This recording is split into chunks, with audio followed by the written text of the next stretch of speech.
You say your name Emily Cheng? Mhm.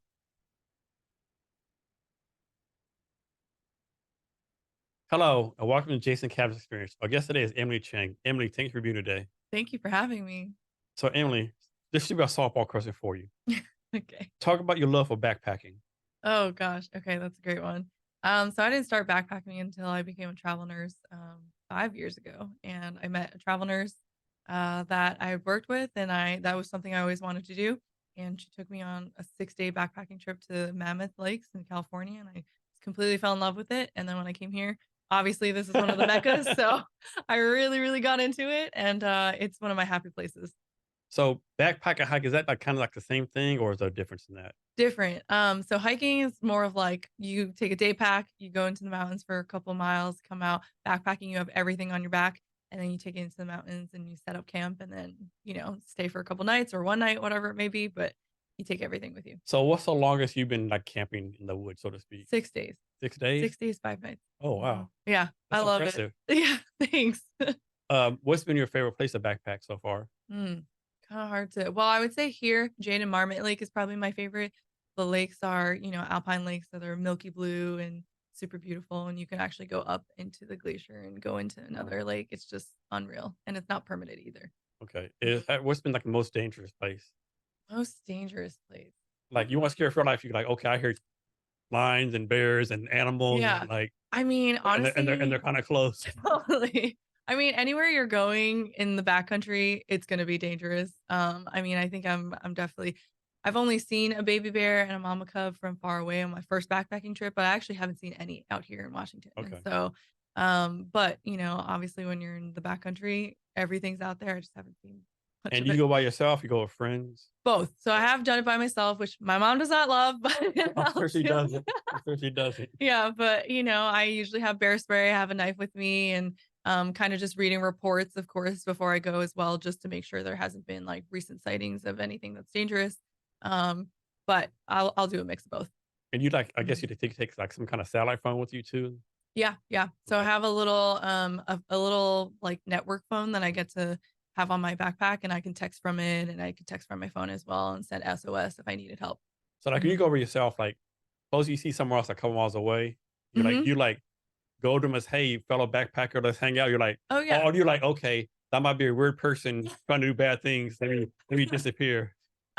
It's a mix. I mean, I have never encountered anyone that's Just weird on as the long as backcountry. long you get the vibe you get from them. Yeah, exactly. And I think for the most part, I mean, I honestly feel like there's more risk for danger in a city Oh than yeah, there is no in the doubt. backcountry, right? No Who's doubt. gonna like go 20 miles in and Yeah. like go hurt people, you know? Yeah. I mean, not saying that it can't be Yeah. possible, but I'm sure way there's less people out there likely. like in the middle of nowhere, like in the Ozarks, who's been there for 20 years and Sure. preys on people, but that's like a one in a Totally. million chance. And then Yeah, this is bad to say, but if it happens to you, you probably an unlucky person, right? I mean, exactly. That's probably just like wrong time, wrong place. But yeah. for the most part, like another fellow backpacker is just trying to go disconnect That's why you from. take your knife, right? Yeah, So exactly. slice them up real fast. Gosh, yes.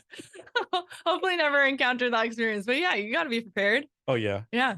And so when you go backpack, it's like you like hike all day long, sleep all night long. Mhm. How's that work? So usually, I mean, depending on how long I'm gonna hike, I mean, I've hiked anything from maybe only 5 miles a day to up to probably like 15 miles a day, to 20 miles a day, and you, like, hike to usually wherever you're gonna camp, so whether that's next to a lake or in the forest or whatever it may be. My favorite thing with backpacking is that you can only do one thing at a time, and living in modern society when obviously we're always, doing 1,000 things at one time, multitasking, you can only focus on one thing at a time, so whether that's walking and hiking or you're making dinner or you're going for a swim, you only do one thing at a time, and monotasking is actually one of my favorite things to do that we don't get to do much anymore. But yeah, it's the best. And what do you do for food? Like you bring your own food. You like you do the hunter thing and slay a deer out there. And cook it up. Go fishing. What do you do? I wish I was that talented. No, not to that point yet, but yeah, usually I'm bringing dehydrated foods or I mean, if it's a short backpacking trip, I like to bring more luxuries, so heavier foods. So I'll bring like vegetables or fruits or whatever it may be that I can, cook up or eat raw. But you definitely, of course, you're bringing everything on your back, so you got Yeah. to be mindful of weight. So usually dehydrated meals. There's actually something that I really discovered the last few years called a ramen bomb, and it's ramen with like dehydrated mashed potatoes and you put it together. Uh, It sounds very unique and weird and Could be disgusting, Yeah, but I tried it and it's like one of my favorite things to make. nice. And Yeah, I'm guessing like very carb do heavy. you like have to use a different sleeping bag or different equipment depending on the weather?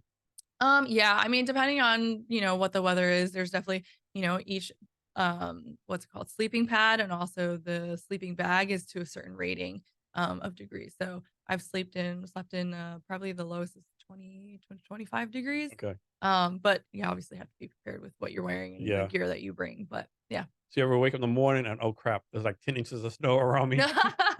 Not 10 inches, maybe like 5 inches of Okay. snow. Yeah. Okay. Yeah. Is there a place you haven't been backpacking yet that you want to go, like your bucket list backpacking place? Tons. But mostly Patagonia. Like I want to Okay. go to Argentina and Okay. Chile. That's my dream trip, is to go out there. Nice. So Hmm. when's your next backpacking trip? Gosh, it probably won't be for a while. Probably not until like next summer. Next summer? Hmm. And do you like have a favorite season? Like you prefer going the winter or the summertime? I'm more of a summertime. I mean, I can do wintertime, but you just need so much more gear, and I would not Yeah. go alone either. It's like Yeah. way high risk, especially with like avalanche, Yeah. depending on where you are. So definitely prefer summertime. And so when you go by yourself, Mm. is that because you want to or because you can't convince your friends to go with you that weekend? Oh, it's usually a personal choice. Yeah. Okay. Cause sometimes you just need alone time. And Yeah. I'm ambiverted. So I'm both extroverted and introverted, but I lean a little bit more on the introverted side. And the backcountry and like the outdoors it's just a special place for me Yeah. to just like be with myself when again, like we live in such a busy society and we don't get that quiet time. And do So you like get into like the spiritual stuff like meditation and stuff like that? oh yeah. Like alone time, like Yes. why do we exist out here? What's the world doing to me? All that kind of Oh stuff. yeah, I love existential questions and Yeah. getting Yeah. deep. Yeah. Yeah, for sure. Yeah. That's like I like love personal growth and all that stuff. And so, I mean, I can tap into that stuff here, but it's much better when I'm connected with nature. Yeah. Hmm. Like, is there like what's the best place in this area to go if you just like want to go out for a night and look at the stars? Right? Is there a favorite Yeah. place for that? Oh, I would say probably either the Olympics or North Cascades is my Okay. favorite. Definitely out, you got to be outside of Mhm. major cities. Yeah. So, yeah. So next, stand up paddleboarding. Yeah. I've always heard that's actually quite difficult. I've heard like Uh-huh. people like actually like pull calf muscles doing that because Yep. is that Yep. true? Well, the first time I paddleboarded it was I was visiting a friend in Oahu in Hawaii, and she was like, "Oh, let's just go tandem. I can just like, paddle, and you could just sit." And I couldn't even stand up. I was Yeah, I shaking. can imagine. Like, I was like, my balance ain't that good. "My goodness." And I was like, "I'm pretty athletic. Why is this so hard?" And then that following summer, I actually bought my own and did it up here because I was like, "This is something I want to do." And it was actually during the pandemic too. And I was just trying to figure out a way to get outside and not have to be around people. And it was great to just get out into the water and like be away from Uh-huh. people. So slowly learned, but it is pretty difficult to stand and balance. A lot of core work. How much does a paddleboard cost? I'm guessing it's pretty Yeah. expensive. Anywhere from like 250 to 400, I would say. So it is an investment, but it does pay off. If you're renting, it's probably anywhere from like 40 to 50 for a session. And Yeah. you go, like a And where do couple you usually go times. paddleboarding at? Yeah. My favorite place is Seward Park. Okay. But I've gone in South Lake Union before and yeah, other like, Silver alpine Park, that's lakes. where they have like that, what's it called? Man, they have thinking Silver Park. I can't remember. It's like this Mhm. national, not a museum, but like a wildlife park there or something. I There's don't something know there. if there is. There's something there. Yeah, I can't There think is. what it is. Yeah. Yeah. I mean, it's The super No, the beautiful. Audubon Society's there. That's what it is. Oh, Audubon cool. Society's there. Yeah. Yeah. Yeah. It's beautiful because you get to see Mount Rainier. Tahoma is like what I like to refer to her as, but you can Yeah. see it's so clear there. And there's, two sides to the water. So there's like a boat side where all the boats are. And then there's the more open water part where people go paddleboard, they go swimming, they, do whatever they want there. And when you do your meditation stuff, is it like you Mhm. listen to an app, you have like a pre-play list, or you just like Yeah. meditate on your own with your own mind? Totally. So I've been meditating for probably 4 to 5 years now, pretty consistently. I do it almost every single morning. But I use an app called Calm. Okay, I have that. It's my favorite. I do the daily. Well, I do two things. So I either do the daily Calm and or the daily J. But I'm actually trying to do more long term, just sitting. And I'm actually going to give myself a silent meditation retreat in Okay. in April and sit for 10 days. And it'll be really hard, Oh, but wow. I really want to deepen my spiritual and meditation practice. So So what made you start meditation? yeah. I've just was like constantly hearing about it, and especially with like people who do entrepreneurship and startup and stuff. And just like people who do personal development, they were just saying how helpful meditation is to their well-being. And I was like, all right, I mean, when people keep talking about it, why is it so great? Yeah, almost like, in order to be a successful entrepreneur, you gotta be a meditating person, right? Yeah, exactly. And I was like, let me just try this and just sit. And I think that's the thing with meditation is that it's obviously not something that's concrete, that you could see, but you could feel it like physiologically, whether that's like mind, body, spirit. And I think there's something really powerful to be really connected with yourself because how often do we just wake up, look at our phones, check our All emails? the time. Yeah. Yeah, And it just I is do that all the time, I suck at that. same, and it just is a constant practice, and I think the thing with meditation and with yoga practice too is, like, there's no end destination, this is just a practice every day, it's not about being perfect, some days you'll sit, you'll be restless and thinking about your to-do list and whatever else, and you'll be pulled in 1,000 ways, or sometimes you sit and you feel really connected with yourself and you're like, wow, this is like an experience I never processed, or maybe this is a thought I never thought about, or this is an emotion that I didn't like give it space yet. So I'm very passionate about meditation. I think So, it's very you might not magical. know this, but why do most people meditate in the morning versus midday and night? You always hear Hmm, people say, "I wake up and meditate," right? Everybody sure. says, "I meditate right before bed." I mean, I do think people meditate before, I mean, you can meditate obviously whenever. I just feel like the reason why people meditate first thing in the morning is just like set the foundation and check in with themselves before they check in with the world. I really feel like that's, setting the like grounded foundation that you need before you start your day. I mean, I at least from hearing from tons of people who meditate. So talk more about this 10-day meditation thing you're doing. Oh gosh. Sounds Yeah. that sounds kinda extreme. I gotta be honest with you, right? It is, yeah. Now we say 10 days, it's not like 10 days, 24, 7 hours a day. It's like just 10 days of like Yeah, I mean, so it's something called Vipassana meditation, and it's this. I don't know who started it. I need to learn more about the history and things like that. But a lot of people that I follow who meditate have done this training before, and they basically like teach you different aspects of meditation and things like that. so it's And like a group you're going with? so you show up to these meditation centers, and there's dozens of them all around the world. There's actually one or I want to say upstate New York, upstate in Washington, and there's like one in Vancouver as well. The one that I'm looking into is like right outside Joshua Tree. And you just apply for it a couple months before, and they accept you. And there's ones that are for new meditators, which are the 10-day thing, and then there are ones for return meditators, and it's actually for free and there's no financial obligation. It's just, I guess the only expectation is that hopefully you come back and you get to volunteer and help to Okay. host like future ones.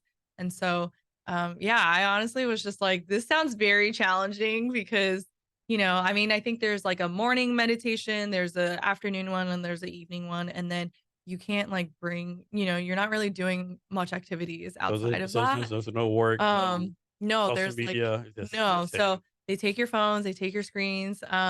I can't even bring my journal to like journal because I also like to, if you're reflecting on the experience or whatever, you kind of just, there's no exercising. There's like paths or like I think there's trails on the different meditation retreats, but yeah, it's like pretty wild. And there's meals there. So there's 3 meals there, and I think there's like snacks or whatever.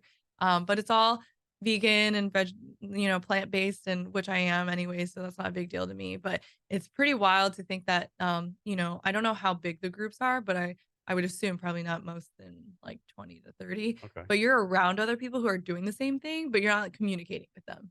You What? could probably like look at them and whatnot, but you're not like, sign languaging anything to them or like playing charades or anything like that as far as like the research that I've done, which is pretty wild. So I'm an introvert. I don't know if I go 10 days without talking to no one. Like, yeah, that's freaking insane. I don't know. It'll be very interesting. And obviously, I don't know, everyone who's going has their intention of like deepening their meditation practice. So I think it'll be really interesting to kind of just have this like challenging experience of And like when is this? When you doing this? I'm doing it. So my birthday is April 17. I'm doing it like a couple days before for 10 Okay. days. Okay. Hmm. So when you meditate, Mm. what do you besides calm, do you like do you use any of the tools? Like you like drink tea or like anything else or like, take Yeah. anything or like what do you use to Yeah. help you meditate? So I do think that the general I guess like the very typical sense of meditation is that you're closing your eyes and sitting down, right? But I also think there's like physical meditations. There's different types of meditation. So like you said, tea, I think that's like such a great moment just to, even if you don't drink tea, if you're drinking your coffee, like being mindful with that moment, right? Versus like drinking your coffee, checking your emails, like doing 1,000 other things. It's just like being present with it. And I think that's what's so beautiful about meditation. And definitely when I'm, doing physical practice, whether that's yoga or just working out, like how can I be in this moment rather than like thinking about the past or thinking about the future. And I think that's meditation Yeah. as a whole, is just how can you be here in this present moment, and instead of like thinking, Okay. and being elsewhere. So I have a friend, he does those, I can't say this word to save my life. It's not Kawasaki, but it's the thing Aaron Rodgers did, the football player. Mm. It's like a psychedelic thing. Uh, Oh, it's not ayahuasca. that's it. Yeah. Oh, it's I that. I can never say that word to save my life. Oh Yeah. yeah, it's Yeah. all good. Yeah. Yeah, so psychedelics. Is that like meditation too? That's a good question. I do think there's a component with, like psychedelics with helping you dive deeper into your inner self. I mean, depending on each person has different walks of life, different blocks, different traumas, whatever it may be. I do think for some people it might be harder for them to tap into themselves, or they've been have, depending on how not even long their experiences have been in their life, maybe they've just been so far removed from Mhm. themselves that it can be just so much harder to get back to yourself. Yeah. So I do think sometimes psychedelics, if used with intention and responsibility, and if you're in a guided group or with a shaman or something like that, they can help you re-tap back into yourself with things that you've probably like suppressed Yeah. too much. But everyone's, I don't think psychedelics is for everybody. I would argue that meditation, I think in some sense could be applied to every person, maybe not traditionally in Yeah. like sitting in stillness, but I do feel like everybody can adopt some sort of mindfulness into their day, and I do think it could positively impact their well-being. But yeah, psychedelics are an interesting topic. I'm not too well versed. I mean, I did read that book How to Change Your Mind by Michael Pollan, who's like one of the, Yeah. big people with it, and I'm a big proponent of psilocybin. With I've personally used it to help me with my mental health, but I think everyone has to do their own research and It's see if crazy how many it's people use that, right? It's like, I mm, mean, I think in the media and the world of law, oh, it's taboo, don't do it. totally. You're gonna fry your brain. Yeah. But I know so many people doing that, and Yeah. no one's like having a bad trip, you know. Totally. I mean, there's definitely been experiences, right? But if you compare it to other substances that have been normalized, like alcohol or, like cocaine or meth, Oh there's yeah, definitely way more fentanyl, yeah, higher yeah, occurrences of yeah, negative experiences than there are with some psychedelics, especially if you're using them in a controlled setting, or, what you're doing is helping you out. Do you remember this? It happened a couple months ago with this guy who was an employee at Alaska Airlines. Mm. Supposedly, he got on the plane from Everett to Portland, and supposedly he had tried to take the plane over, right, and try to crash it, right? Oh, And wow. he tried to say, because he was a master mushrooms, right? But then he said, "Yeah, I took master mushrooms 3 days ago." And everyone who knows about, like, dude, you're a fucking liar. Yeah, that is a lie. Yeah, I mean, 3 days ago. yeah, Even if you did it right then, no one's gonna do that, right? I But was three gonna days ago, say no, yeah. So absolutely not. even of course the media like NBC News, oh my Sure. God, this is so bad. This is why blah blah blah. But everyone like knows something about like, yeah, this is bullshit. Sure, sure. Yeah, and I was just gonna say, I mean, news in general, they amplified like the negative like nuances, right? They'll never say like, "Oh, this is how many thousands of people microdosing mushrooms has Yeah, helped," unless yeah, it's like this breakthrough yeah, research. And I do think, it is slowly getting decriminalized, and just historically, I think now more than ever, like people are trying to see like what alternatives there are to antidepressants, yeah. anti-anxiety meds.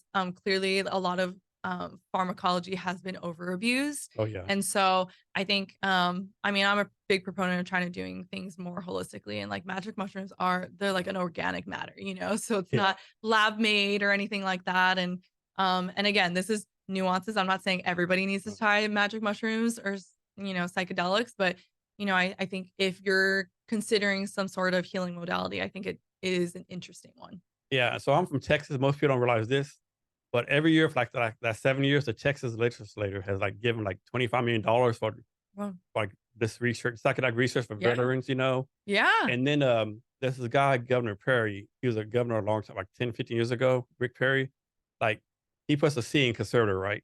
But Sure. he's a big proponent of psychedelics, right? Sure. And so it's like used to be like a liberal thing, and I think it's going across the table. Like everyone's like, Yeah. okay, this is like we got to look at this some more. Exactly, and I mean, I think the more, like there needs to be more concrete data and Oh research, yeah, no right? doubt. To help the skeptics, Yeah, figure that out. It's actually funny because like 2 years ago, the reason why I dived into magic mushrooms and things like that was because I was in pretty severe depression and generalized anxiety, and I was waking up in the middle of the night having these panic attacks, and I was, like, really heavily considering, like, antidepressants and pharmacology to help me out with that time, and I had an ex-boyfriend that was like, "Maybe try, like, magic mushrooms yeah, and microdosing it and see how it works before you do pharmacology." And it did help. It was a slow, it wasn't like a, I take it one time and that's it. It was yeah. like 3 months, and I treated myself as an experiment. I actually made a spreadsheet of like how my mood beforehand, did I exercise, how was my sleep, and the dosages and things like that. Cause I wanted to see the trends of it, since it's still, and I did tons of research at that time. So it's kind of crazy and saying like I didn't plan this, but I think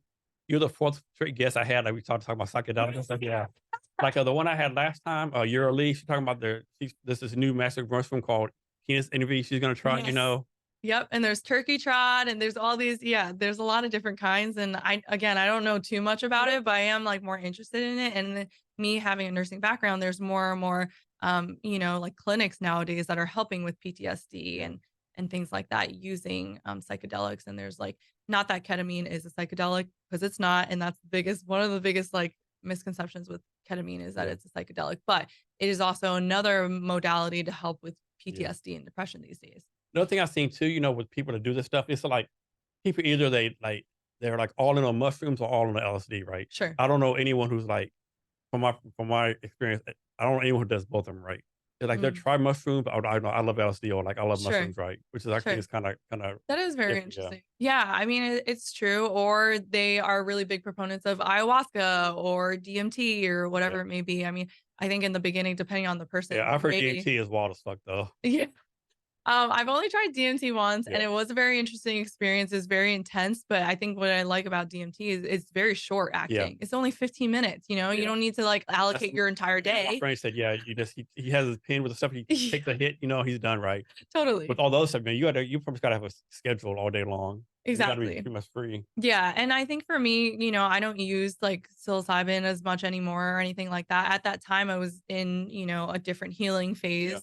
And I think, at least for me, it's like just part of my healing phase, like for the rest of my life yeah, of like, you try yeah. different modalities depending on where you are in your life. But I think if it's used with intention, I think Yeah. it can be really So powerful. you're like this. So a little while ago, right, I took some of that stuff, right? So I looked at the calendar. So I have nothing going on tomorrow, right? It's like it's Sure. November, so I have nothing going on tomorrow, Mhm. right? Wake up the next morning, took it, and like, oh shit! I look at December 27th. That day I had like six back-to-back meetings, Oh so it gosh. was a very interesting day to say the least. I'm sure. Yeah, I've actually luckily never had to do anything, that important Yeah. being on mushrooms.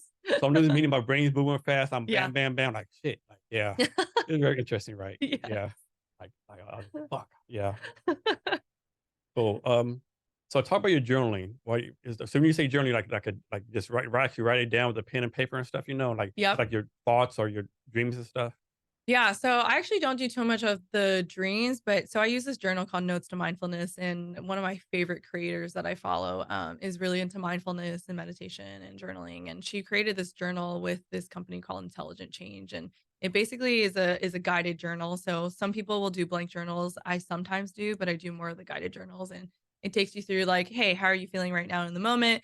What are you grateful for? Three things that you're grateful for, three things that would make your day successful, and did you follow through with your morning routine? And then there's like a free text part.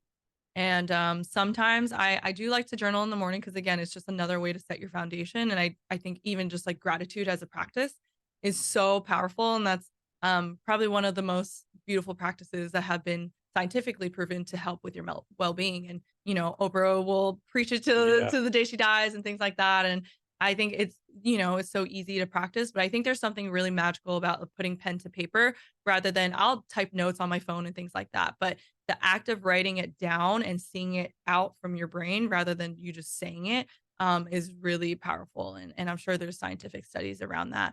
But I'll usually do it in the daytime, but I'm trying to actually build a habit where at nighttime I dump my brain so that, you know, when our brains are running 100 miles per hour, we expect to just like automatically be able to go to sleep. That's very unrealistic, Yeah. right? We need to rev up in the morning and then slow down at nighttime. And many of us like watch TV or watch Yeah. shows, whatever it may be at Or check the nighttime. phone. Yeah. And we expect to just automatically fall Yeah. asleep. Flip That's the switch. yeah, that's like a very unrealistic expectation for our minds to be going at 100 miles per hour. And so there's something called brain dumping where you'll just like write down all these random thoughts, to-do lists, whatever it may be on a piece of paper so that your brain feels like, oh, now I don't have to use that energy to hold on to that thing that I'm thinking about anymore. It's just all on paper. Tomorrow I can check it. I can organize it tomorrow. So that's something I've actually been trying to implement as well. And how long you been doing this? Probably like close to like 4 or 5 years. Yeah. So do you ever go back like a journal for like 2021, like and think to yourself, oh shit, my mindset was all fucked up back then. Yeah. I mean, I'll definitely look back sometimes. I don't make it a practice to look back at my journals, but I have a stack in my room of journals that I've used. And, there's days I'm not like so consistent. I probably journal maybe like 3 to 4 times a week. So it's not as consistent as I would love it to be just because it's more time consuming. And I would much rather prioritize meditation. But I think what's beautiful about looking back is um, kind of being like, it's like a true testament timeline of how far you've come as a person. I never look back and I think like, damn, that person was, I never like bring shame or guilt to that person. I mostly am just like, wow, that was my mindset at that time. It's kind of cool to see yourself in evolution. In like this is the evidence of that growth, right? That's like pretty cool. And is this like personal stuff, business stuff, or a compilation of everything? Everything. Okay. Everything. It could be like, romantic relationships, friendships, family stuff, whatever's sitting on my heart. And sometimes I do need like a question. I listen to a lot of podcasts and sometimes they pose like a certain topic or a certain question that I'm like, yeah, I want to reflect on this or I'm having a conversation with a friend and they bring up something that I'm like, yeah, or I'm just going through a challenging time or season in my life that I'm trying to figure out what to do. And sometimes I'm not even trying to look for an answer. I just want to like hold space for myself essentially.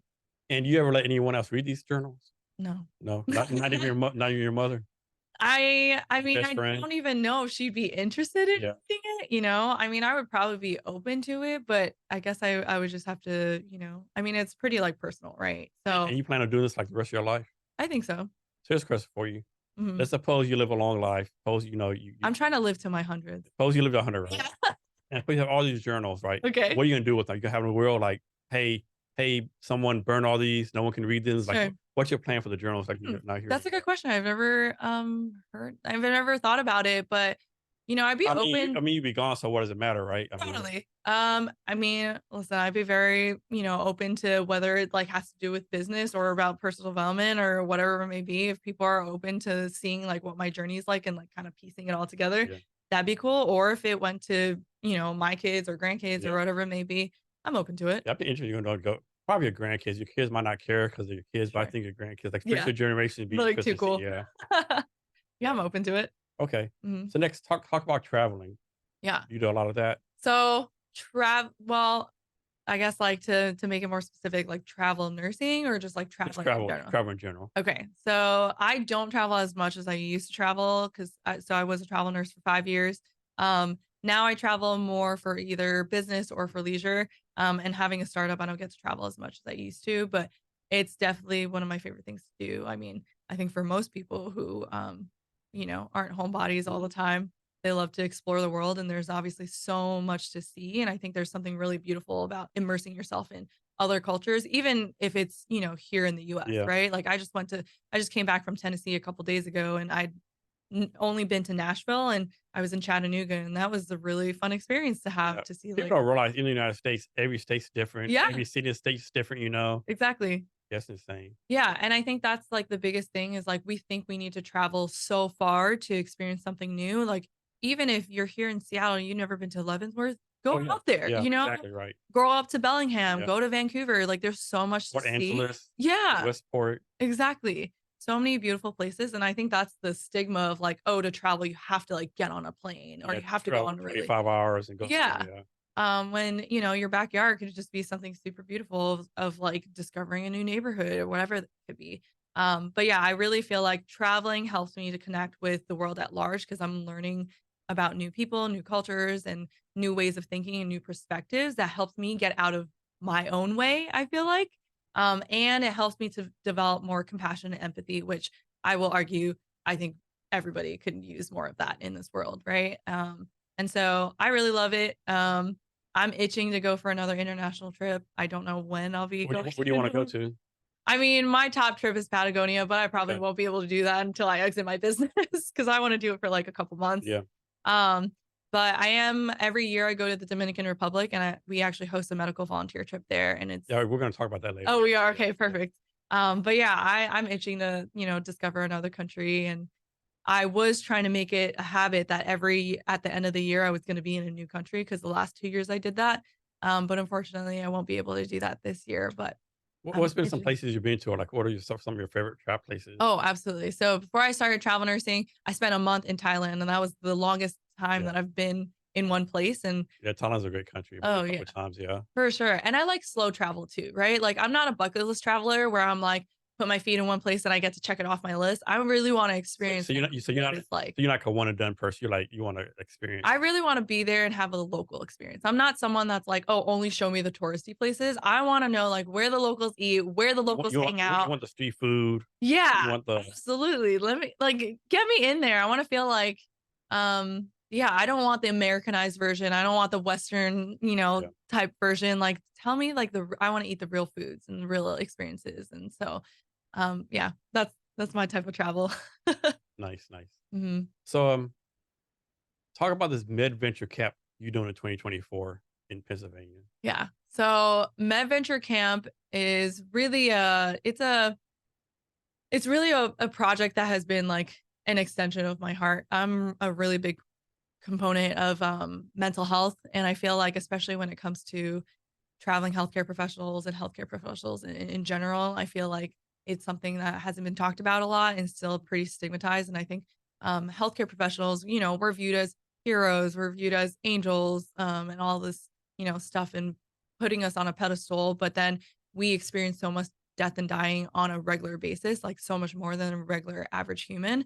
And we're not taught how to process that in a healthy way. A lot of us will use substances to self medicate. I've been there many, many times, and I'm very grateful to have like built experiences where, and tools in my toolbox now where, um, I can process those things in a healthier way. But our camp is really a 4 day, 3 night adult summer camp for traveling healthcare professionals to come and really disconnect from modern society, reconnect with themselves, with people in the community, and really just play like a kid again. I think there's something really magical about playing. I think as adults, we're expected to be bogged down by our roles and responsibilities, and we forget how to be like playful and have joy and, do things just to do things and not to have this end goal or outcome or, monetize things. We forget how to like do things just for the fun of it. And so this entire camp is on a lake in Pennsylvania. It's right on the border of New York. It's about 2 hours away from Newark airport, and people just come, and we have so many, like all the sports you can think of. Pickleball is a really big one that's been popular. And you can go tubing on the lake. There's a huge slide that goes into the lake. We have holistic sessions in the morning, like meditation, sound healing, and it's all taught by traveling healthcare professionals. We try to bridge the gap between the traveling healthcare industry and also clinicians with educating on different, industry insights and market insights. And so it's a little bit of learning, but a lot of play. At nighttime, we have themed nights. So the first night we had a karaoke, and everyone came in onesies and pajamas. It was super fun. And then we had a neon night, and then we had a disco night as well. And so it's pretty fun to just our community is very go all out. And so it was really fun to just have an experience that wasn't only centered around partying and drinking, and was really like centered around like healing. I mean, we had a lot of fun. There was open bars at night.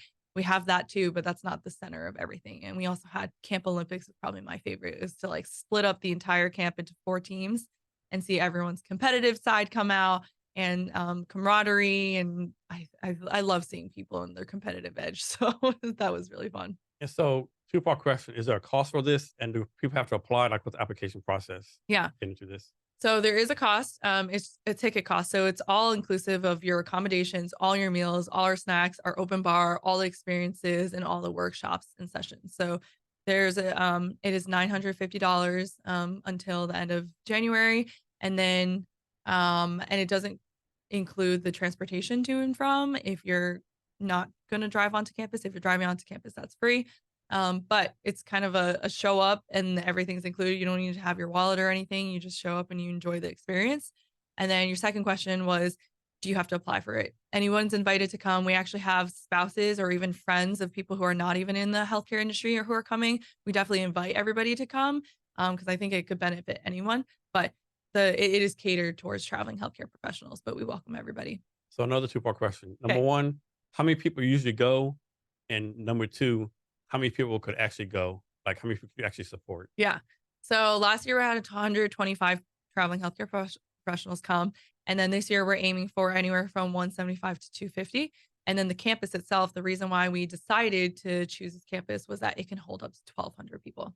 So a lot of room for growth. That would be a That's a dream. lot of A lot of people. logistics. Yeah, a lot of logistics. And honestly, this team, the reason why we went with this team in Pennsylvania, and shout out to Camp No Counselors and Allaway. Those are the two companies that host us. Um, they have their staff is comprised of international people who come from all over the world to support us. And the customer service and the hospitality is just out of this world. I mean, we had this instance where we were holding our first session and it started drizzling and started raining. Within 5 minutes, they had branded ponchos for everybody. And Oh, that's everyone just nice. like sat and they were just having fun with it. And I think that's also a testament to our community with how they just roll with the punches. And that's what I really, really love. And they go just above and beyond to make sure that we feel comfortable. Anything that we need, they're going to do that. And they're just a good time. And, having people like the people who led led our experience. There was one person from Australia. There was one person from Ireland. So it's people from all across the world coming All together. around the world. And it's just so fun. We actually had one camper go see one of our Australian, we call them not non-counselors. And they hung out in Australia together. And so it's just really fun to see people from all So over I the don't know world. if you track the demographics, but do you find do nurse like junior nurses tend to come more or like nurses like in the business like 20 years is like a Mm, demographic that comes? yeah, I would say, I mean, our app in general, our company really caters more to the mid to 20 to probably like mid 40s. Um, But I mean, healthcare professionals obviously are all across the board and we welcome everybody. So, but I think a lot of people, there's definitely some skeptical people who are like, "Oh, well, I'm like too old for this or whatever," but there is no age to be too playful, right? Like I want to invite families to come. I want to invite like whoever wants to come and just like enjoy a weekend with our community. Please come, And how many years you have you know. been doing this? So we only had 1 year of doing it Oh, this past summer and then we're doing it again next summer in June. okay. Mhm. So you probably don't know this either, but like how many people from the first year come back to the second year? Yeah. So we have about, I would say, 50% of last year coming back this year, which is super exciting. And, that's a testament to what a great time they had. And right now is just the very beginning planning um, stages. And we're trying to figure out like, how do we switch things up so it's not monotonous and Yeah, I people mean, want to keep coming. it has to be some pressure on you, like up the game, so to speak, right? Oh, I mean, absolutely. has to be But some kind of pressure on you, like yeah. outdo yourself from last year. Yeah, exactly. And, I'm always about like upping the ante and I'm totally up for the challenge. So I'm excited. All right, next, so there's actually a blog on your website. I want to go through things. Okay. So one blog was titled "Non-Essential Steps to Become a Traveling Healthcare Professional: Your Passport to Rewarding Career." You like do like a quick synopsis on that? Sorry, can you repeat yourself Yeah. again? Yeah. Non-essential steps to becoming a traveling healthcare professional: Your Passport to a Rewarding Career. Yes. So I think in general, traveling healthcare is a very unique, really unique perspective to have and pathway in our industry because, most people just think, oh, you're just going to be at a hospital for one for your entire life. You're just going to have that one job. But I think we're seeing with the generational shift, there's a lot of people who value freedom and flexibility, and travel healthcare provides you that opportunity. And I think one of the main ways that people don't really even think about is like you have to have your finances in check. And I think a lot of times like the sparkly thing with travel healthcare is that you can make anywhere from double to three almost three times as much as you did in wherever home hospital you were at. I mean, especially like people in the Midwest or the South, it's such a fraction of like what you could be making on the West Coast or I mean bi-coastal really, where the really big cities are. And I think what people don't think about a lot of times is like, how can you leverage your career? How can you leverage this pathway in life to really set yourself up for the life you want to live in the future, right? Like, whatever that may be, whether that means you only want to work half a year or you want to work the entire year, but you want to retire early, or you want to have investment properties, or whatever it may be. You want to build a side hustle, you want to get out of nursing, you want to support nurses, and healthcare professionals, whatever it may be. I think people don't realize that you can really use this pathway in life to really like shape the future that you want. So I really feel like that is first and foremost like really important to realize. But also, what are your goals in doing this? You know, are you only doing this for the monetary reasons? Are you doing this so you can live a really non-traditional lifestyle? Are you trying to have new experiences? Are you trying to meet new people? Are you trying to figure out a new home base? I think really figuring out what your intentions are with travel healthcare is like really important. And I think that's probably the first step whenever anyone asks me like, oh, I maybe want to consider this pathway. What should I do first? I think figuring out your why is pretty important. Yeah, I have a friend in Texas. She's a nurse. She retired as a nurse at the VA, Yeah. and I guess she found out about traveling nurses, and she started doing travel nurse. Like she was like, "They were like, what are you doing? You're supposed to be retired." Like, Mhm. no, I can't. So like, my kids are gone. Yeah. I'm by Why not? myself. Like, I can't turn this money down. Yeah. Yeah, that and then also, like, she has the opportunity to travel around, right? Like, there's tons of people I think the misconception with travel healthcare and travel nursing is that you have to do it when you're single and you're young, and that is just blatantly not the truth. There's tons of people who do it for the retirement to either they are retired and wanna do something because I mean, a lot of people when they stop, living their or doing their regular jobs, they don't wanna just sit around. Some people do, but some people wanna just go out and, like, explore the world, and so it's a very good way to either fund a retirement or to just do it as you're retiring when you don't need that much money and maybe you're, funneling this money into generational wealth or whatever else you want it to do. So I think I mean, obviously I'm wrong, but I think a lot of people think travel nursing started during COVID, right? But travel nursing has been way before COVID, correct?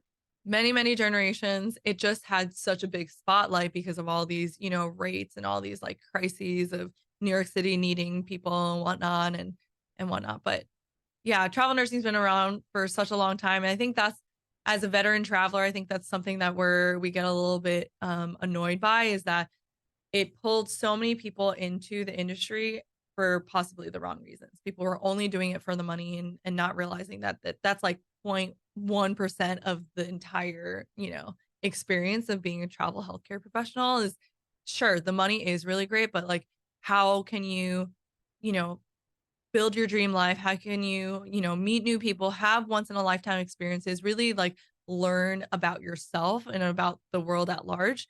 And I think people who are only doing it for the money are really missing like such a big component of it. So how is there like a website you go to and it's like, okay, these 10 hospitals, 10 different locations, you're a travel nurse, you apply to it, or like how does that process work? Yeah. So there's travel healthcare agencies, and these are the middle people between us as clinicians and also the hospital themselves or facilities, outpatient facilities. And so these staffing agencies will, or rather, let's take it back. The hospital will say, hey, we're going to be down 10 nurses in this unit for the next whatever season for whatever reason. They'll go to staffing agencies and say, hey, we need this. And I'm obviously breaking this down very simply of like the agency will say, okay, we have this many jobs. And then the agency themselves will then there's recruiters and they work with the clinicians themselves and they'll say, hey, if are you interested in going to California, Northern California, in the Bay Area? There's this many assignments that are happening and this is what they're paying. And they'll have this dialogue with the clinician depending on what they're looking for. And basically they're trying to be a matchmaker for like their perfect job, right? The price is right, the location is right, the shift is right, the unit is right. But honestly, there's no perfect situation. So there is usually a give or take depending on if you go to a high destination place like Oahu or Hawaii, or if you're going in the middle of America with maybe the price is really high, but maybe it's not a very desirable place. So it kind of just depends on like what your priorities are and what you're trying to accomplish with travel healthcare. But that's kind of how it works is like we can't go directly to a hospital. And say like, "Hey, I want a job." It's usually through a traveling agency or there's sites as well where you can like compare and contrast between companies and whatnot, but that's usually how it works. So is it responsibility of the hospital or the staff agency to make sure this person is actually a qualified nurse? It's the job of the staffing agency. So Okay. they do all our credentialing, they do our onboarding they do drug testing and all this stuff, and seeing that you have an active license and that, there's no jurisdiction or anything against you and stuff. And so it's their job to make sure that we're a qualified candidate for the job. Do doctors travel too, or this is a nurse thing? Yeah, no, so every healthcare professional can actually travel. So Okay. doctors and nurse practitioners, physician assistants, it's actually called locum tenens. And so that's specifically for them. And then there's also it's kind of like locum tenens, travel nursing, and then travel allied and travel therapy. So that's like x-ray techs, um, speech pathologists and physical therapists, occupational therapists, like yeah. And so when you like someone goes to like a do the traveling thing, do they usually stay 6 months, a year, or just depends? Yeah, so it can be anywhere from the average is 13 weeks, but with the pandemic, we saw anything from 4 weeks up to, an entire year. But the average assignment is usually 13 weeks, but it all is like pretty dependent on the facility and what their needs are. I'm guessing like people usually say Airbnbs or something like that, or is there actually like some kind of travel housing thing going on in different locations? Yeah, so there is we're looking for short-term to mid-term furnished housing, which is very, niche specific. We do Airbnb. There's also like other websites that also will help to Yeah, connect I'm guessing us. you really can't stay at a luxury hotel at $300 a night. Yeah, I mean, there are some of the I forgot what they're called, but there's like hotel stays that are more like midterm. Yeah. I think Um, extended stays or yes, whatever. that's what they're called. Yeah, Yeah, extended stays. So some people stay in those as well. I think it kind of just depends on like how scrappy you want to be. There's also people who like travel in their RVs or their vans, and so they don't have to that's even smart. worry about that. And so when you get paid, is like I'll make this up, but you pay like we'll say like $100 an hour Mhm. plus hotels plus per diem, or you got to take everything out of the money they pay you. Yeah, so I kind of view it as a pie. So the first part of the pie is our hourly rate. So the hourly rate is actually pretty low usually, but that's the only tax part. And then the other two pieces of the pie are the meals and incidentals and also our stipends. So there's a housing stipend and there's the meals and incidentals, and all of that is non-tax. And the reason why we get non-tax part of our pay is that the IRS is assuming that we are being required to travel for our work and we're duplicating our housing expenses in our tax home and also where we're going for work. And so we're paying like double. And that's why they're saying, like, Okay. hey, here's your allowance to go figure out your housing. And obviously, the stipend for house like different based on different locations. Correct. Okay. And depending on the job as well, in each Okay. hospital will give whatever that may be. And even like amongst the different agencies, they will also give different rates sometimes depending on what their overhead is, how big their company is, how many people they have to pay out. There's obviously a lot of different varieties and variables. So there's a website out there that says, you're a travel nurse, and so you go on the site and there's like 10 hospitals. Is there a site that says like this is the best hospital? Don't work here. Don't work for Dr. Jones. Don't work for XY General. Is there something like that out there? Yeah, so actually on our app, we have facility reviews and we have agency reviews too. And so we're really trying to crowdsource all this information firsthand. And our community can basically contribute that information so that if I'm looking at a job that was presented to me and I'm trying to decide whether I want to apply for it or not, I can go in this database and see from our community that, hey, is this a place that I do want to work? Or maybe it'll help me set expectations for, is this a job that I want to take? And I just know I just have to put my head down and get Yeah. through it because I'm doing it for the money, Yeah. Like this job's gonna suck, but the money's so good. But I I know. gotta suck it up. Yeah. Or Yeah. like, man, this job is in like middle of nowhere, North Dakota, but man, this money, Yeah. So it kind of just depends, right? Like everyone has different goals and what they want out of the jobs that they take. And so yeah, we have a database where we say our tagline is empowered travelers, empower travelers. And I think you can Google, you can go on Facebook groups and things like that, but we have a centralized place for this database. All right. So speaking of empowered travelers, next blog post is called "Navigating the Open Road: Overcoming the number one struggle that travelers face." Mhm. Yeah, and I think loneliness is the main reason why we even created MedVenture app. And I myself had experienced loneliness on my second assignment in San Francisco. I had just come from Napa Valley at a community hospital, very small, and I was really excited to go to a really big city, connect with people who wanted to explore the country and do unique experiences. And it was really hard for me to find those people. And so at first I was going to create a website and then I created the app. And I don't think loneliness is something that, a lot of people in general talk about, but especially in our industry, it's been normalized that, hey, yeah, we move around every few months. throughout the year. You can do it as frequently as 4 times a year since our assignments are 13 weeks at a time. And we've normalized that experience, but we don't talk about how difficult it can be to start at a new hospital, have new coworkers, figure out a new routine. Where are you going to go to the gym? Where are you going to pick out groceries? What activities are you going to be doing? Like all of that's pretty isolating a lot of times. And our lifestyles are so unique that I think talking to someone who's been through that before really, helps you not feel so alone in this really isolating experience. And Yeah. I always um, thought it interesting, like you be in a crowd like 10,000 people and feel all alone, right? oh, absolutely. I mean, that can be like New York City. You walking around in New York City, you could be surrounded by people, but yeah, if you don't connect like deeply with someone, you could still feel very isolated. And I will argue like it could either be you're disconnected from yourself and or disconnected from other people. So I do feel like there is a lot of power to really connecting with people who understand your experiences. Yeah. Mhm. So when you get these travel jobs, you get to pick your shift, or are they giving you the worst shift possible because you're not one of their teams, so to speak? Yeah. I think it really depends on the facility. I've been to hospitals where they treat what we call travelers. They treat travelers very well, like one of their own. Or I've been to hospitals where they're like, oh, if you're coming in and Yeah, getting we're paid, paying we're paying all this money, yeah, you might as well do the crappiest job. But I think if we think about, really trying to retain people in our industry and in healthcare, in the healthcare system, like we have to treat people like humans, right? And if you're constantly going to crap on someone, they're probably never going to come back. And so I think it kind of just depends on what their goals are. Are they trying to just churn and burn people, or are they really trying to like provide people with a good experience so that they can give good care to people, which obviously should be all of our goals is like if we're working in healthcare, we want to help people, right? We want to give them better outcomes, you would think, but Yeah, not everyone has the same goals. yeah, you treat your nurse like shit, then they treat the patient like shit. Yeah, exactly. And I mean, I think that's probably one of the biggest things that I see in healthcare is one of the problems is that we're just trying to churn and burn these people. And this is a big reason why people are leaving our industry and why we're having this great resignation.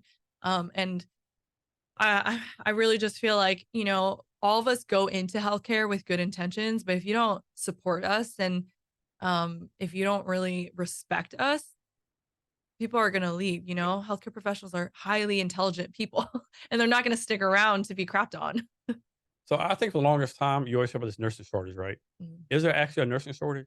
Yeah, so that's like the age-old question of like, is there enough nurses and are there enough people in the workforce? I do think we're, creating enough nurses these days, creating, like enough educated nurses these days. But the problem is that the system is not helping to invest in retaining and valuing these people, right? So whether that's from safe staffing or giving them adequate pay, or giving them time off or whatever it may be, there's just not enough, nurses who want to stick around in crappy environments, in unsafe environments. Because again, most people go into this wanting to help people, but if you're not setting them up for success, what is going to keep them around?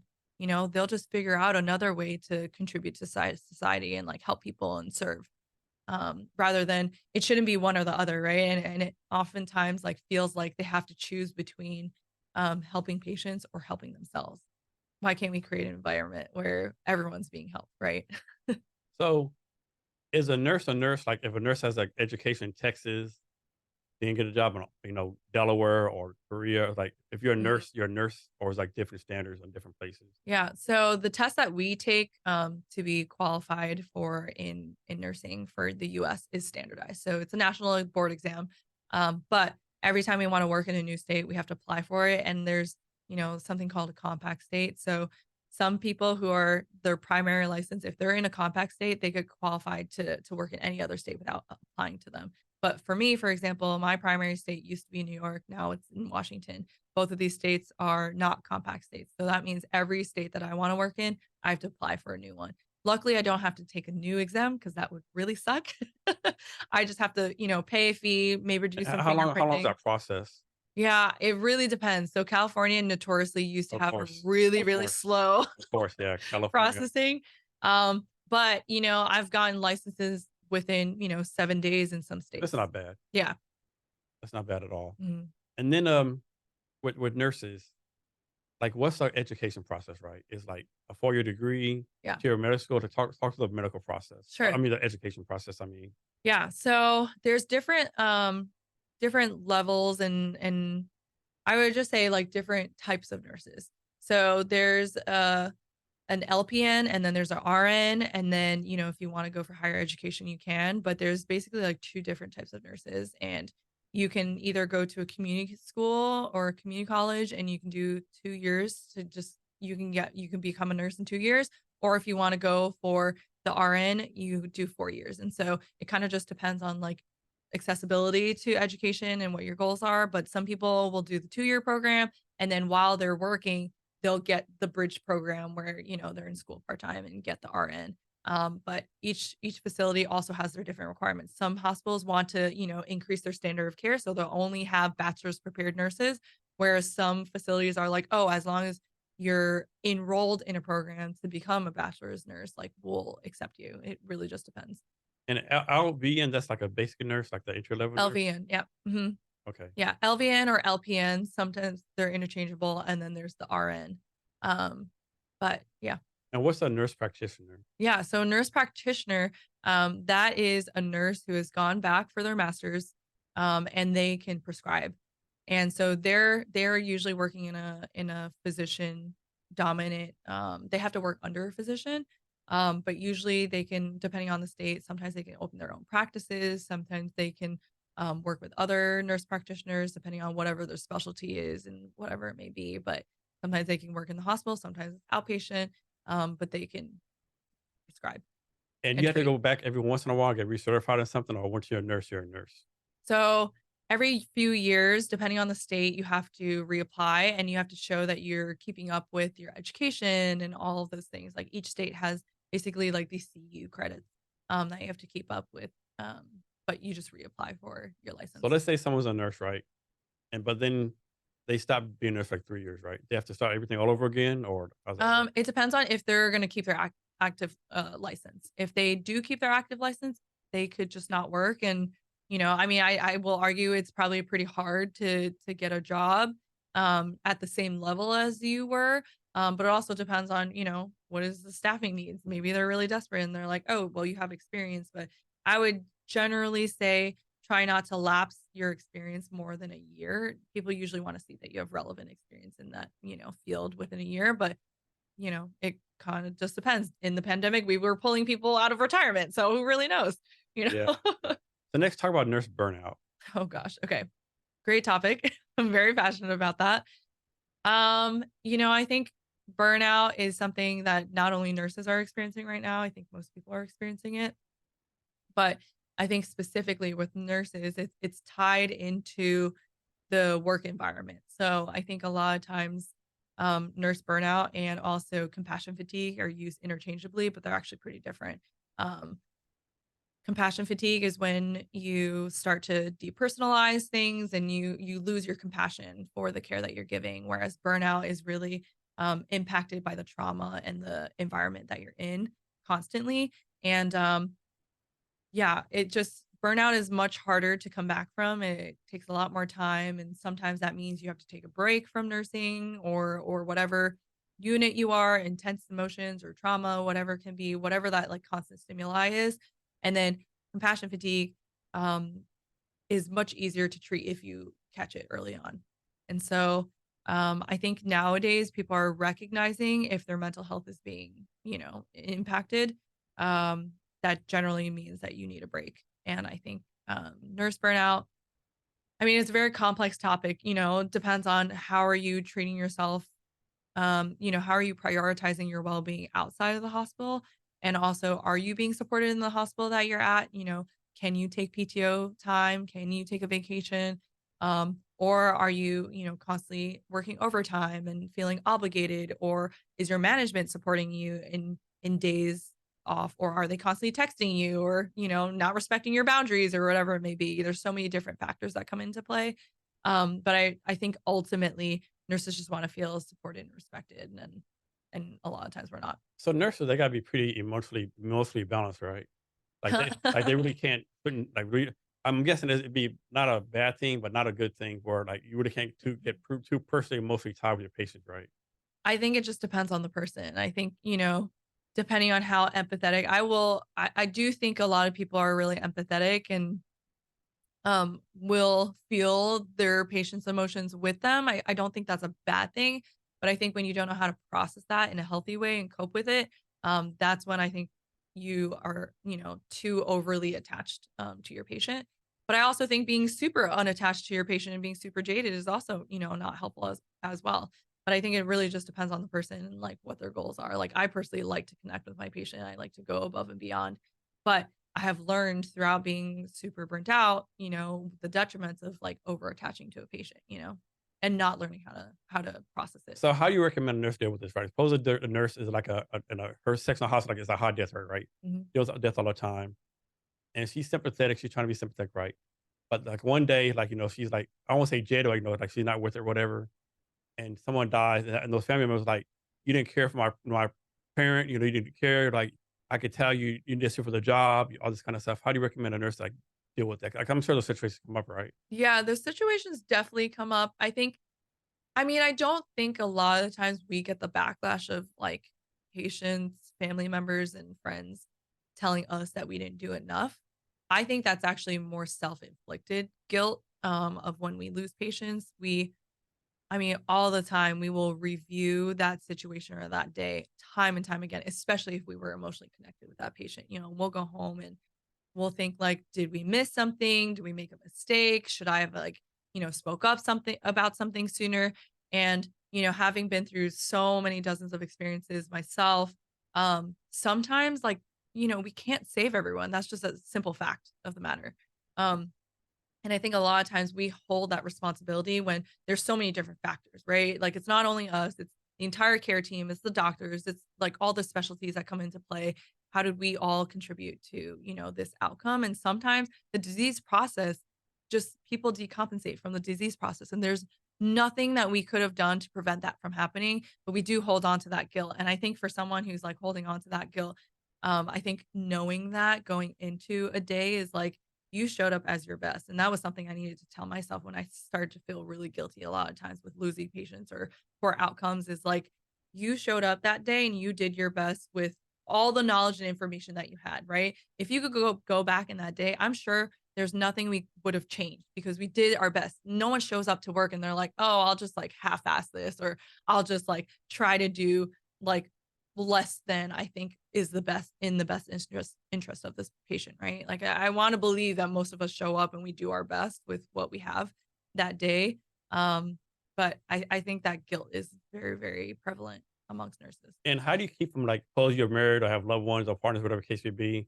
How do you keep from like taking all that stuff for the hospital home? Like, how do you compartmentalize? Or is it actually good to go home and like kind of vent and talk about it? Yeah, I think that really depends on the person. I will say I think, something that they should teach us in school and that the hospital should also support us in is how to process difficult emotions and difficult experiences. Cause again, I think it's been so normalized. Yeah, you just like you experience disease and death like on the daily, but people don't realize how big of an impact that can have on our mental health and the fact that we're seeing this time and time again.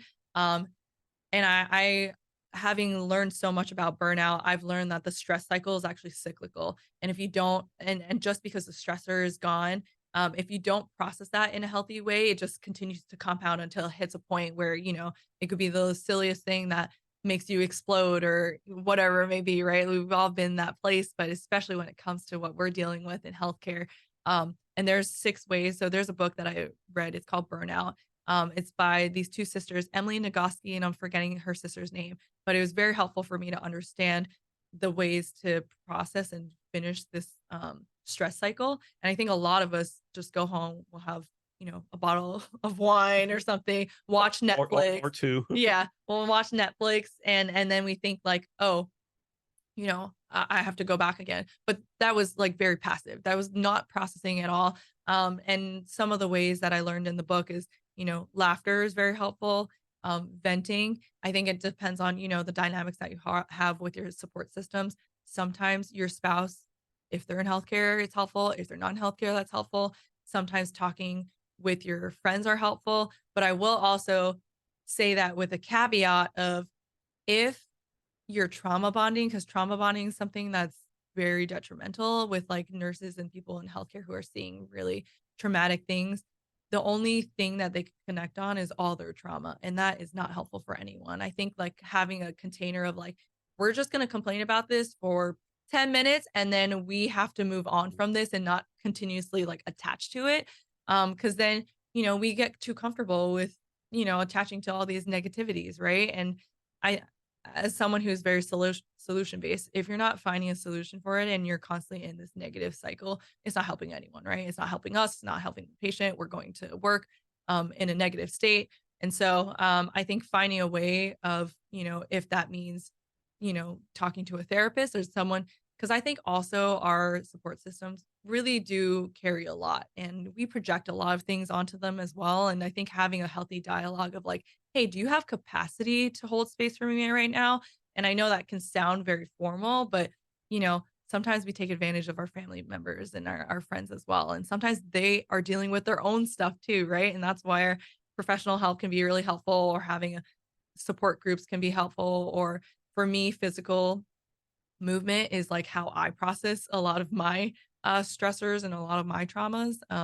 Is like I always say, like energy is, or excuse me, emotion is energy in motion. So it never gets like created or destroyed. You have to just like transfer it to something else. And for me, I think physical movement, whether it's a walk, whether it's like weightlifting, yoga, whatever you like. That's why I love going outside.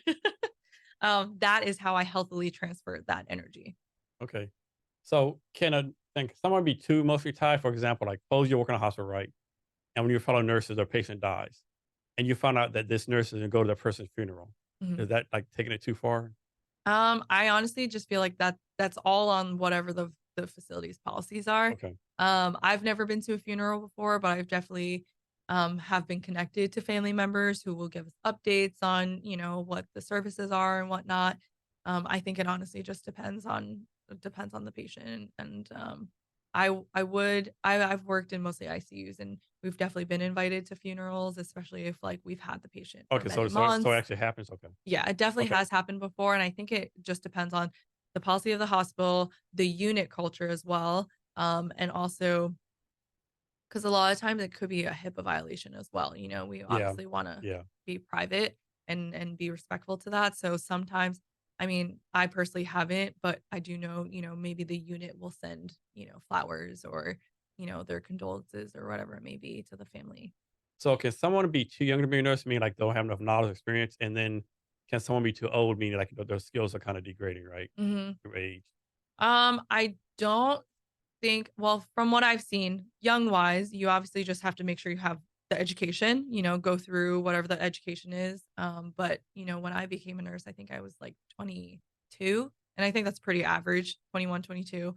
I think what I will caution with younger nurses and having been there is that I think a lot of times we over attach our identity to our careers, and we'll think, so great, I worked all this time to become a nurse, and then you forget how to be a human before you are a nurse. So I think that is when we hit a lot of the burnout, compassion fatigue, because we forget to nurse the other parts of our lives and our relationships outside of nursing. And then as far as like the other side of the spectrum, I remember when I was going through nursing school, the administration was saying that the oldest person they admitted into the program was 72 years old. And they said, we don't discriminate. If you want to be a nurse, we welcome you into our profession. I mean, I can't speak obviously for every single school, but at least the school that I came from, they were like, if you have the passion, you want to help people, you want to be a nurse, like we'll accept you. But I will say nursing is very physically taxing depending on, if you're working in a hospital. And I think that's generically where you think nurses can work, but there's obviously tons of different pathways where if you never wanted to talk to someone, you could also be a nurse and work in informatics. If you can work in so many different, you can work as a startup person, as an entrepreneur, there's so many different pathways. Yeah. So as a nurse, how do you deal with like needy patients, right? I mean, of course they're sick or whatever, but suppose the patient's like every 5 minutes clicking the button, right? Oh, Give me some water, give me totally. some ice, give me this, right? And like, how do Totally. you deal with that? Yeah, that's a really good question. And for any nurses who are watching, have all been there many, many times again. I think first and foremost, this is actually really funny because it actually plays into my burnout story of like the first time that I recognized that I was burnt out before the pandemic. This was probably, I was burnt out for the second time. I was on a travel assignment here in Seattle, and I had a patient who had C. diff, which is a virus that will make patients shit a lot and have like constant diarrhea. And these patients are really needy a lot of times because they need to go to the bathroom. They're really exhausted, whatever it may be. And I recognized that I was burnt out because this patient, the moment that clicked in my brain was that they were opening their yogurt and they were complaining about the flavor of yogurt. And they were just complaining about it. I was like, listen, I've been in here every 5 minutes. I have other patients I need to care for. And when I left the room, I was like, wow, I need to check myself, because if I'm complaining with the fact that they're sick in the hospital and I get to go home, I get to have the comfort of my, you know, of my house, of being healthy and all these, of having a very, privileged state in many senses. Like, this is not how I want to show up for my patient and vice versa. So that was like first and foremost, like a wake up call for me to like check myself. I always say I got to check myself before I wreck myself of like, hey, this is a lot, but also on the other side, I have no problem setting boundaries and expectations with patients as well, especially in the um, first, hour or first interaction that I have with a patient. I can generally see what the dynamic is going to be like. And I do think, depending on the personality, depending what they've been through, how long they've been in the hospital, some people want to be coddled. Some people need tough love. I tend to be more of a tough love person of like, what is your goal? Usually the goal is to get out of the hospital, right? So if your goal is to get well and get out of the hospital and all you want to do is stay in the bed, I'm going to push you to get out of the hospital. Let's move, let's eat. You got to get nutrition. You got to do, we got to do the things that you need to do to get home. And usually my tactic is try to connect them with whatever they care about. So is it grandkids they want to go see? Is it a baseball game they want to go to? Like, whatever it may be, let me let me help them connect to whatever their motivator But to is do gonna that, you be. gotta connect with them personally too, right? Yeah, exactly. And so for me, I usually try to like connect with them on whatever personal level so that I can help them align with their goals to help me with my goals, right? And so I don't know. It really depends on the patient and whatever the expectations are, but I have no problems like giving some tough love and setting boundaries, because there's definitely been tons of patients that are like, oh, I broke my leg, I need help eating. I was like, oh, did your arms break in the meantime as well? And I think a lot of times, like, you'll see You're the like difference. you're a nurse, not a personal servant. Yeah, exactly. And I think that is the biggest thing is like there's this, so many misconceptions of what a nurse is with like how we've been painted in media, in the news, and what people talk about with nurses. And it's just, sure, we'll help you, but you can't, take advantage of us either. Yeah. Yeah. Let's talk about family members, right? So obviously, if a family member, if someone gets hospital, they'll probably ask 1,001 questions, right? Mhm. But after day 2, day 3, they're still needy. How do you deal with that? Oh gosh, so many experiences with that.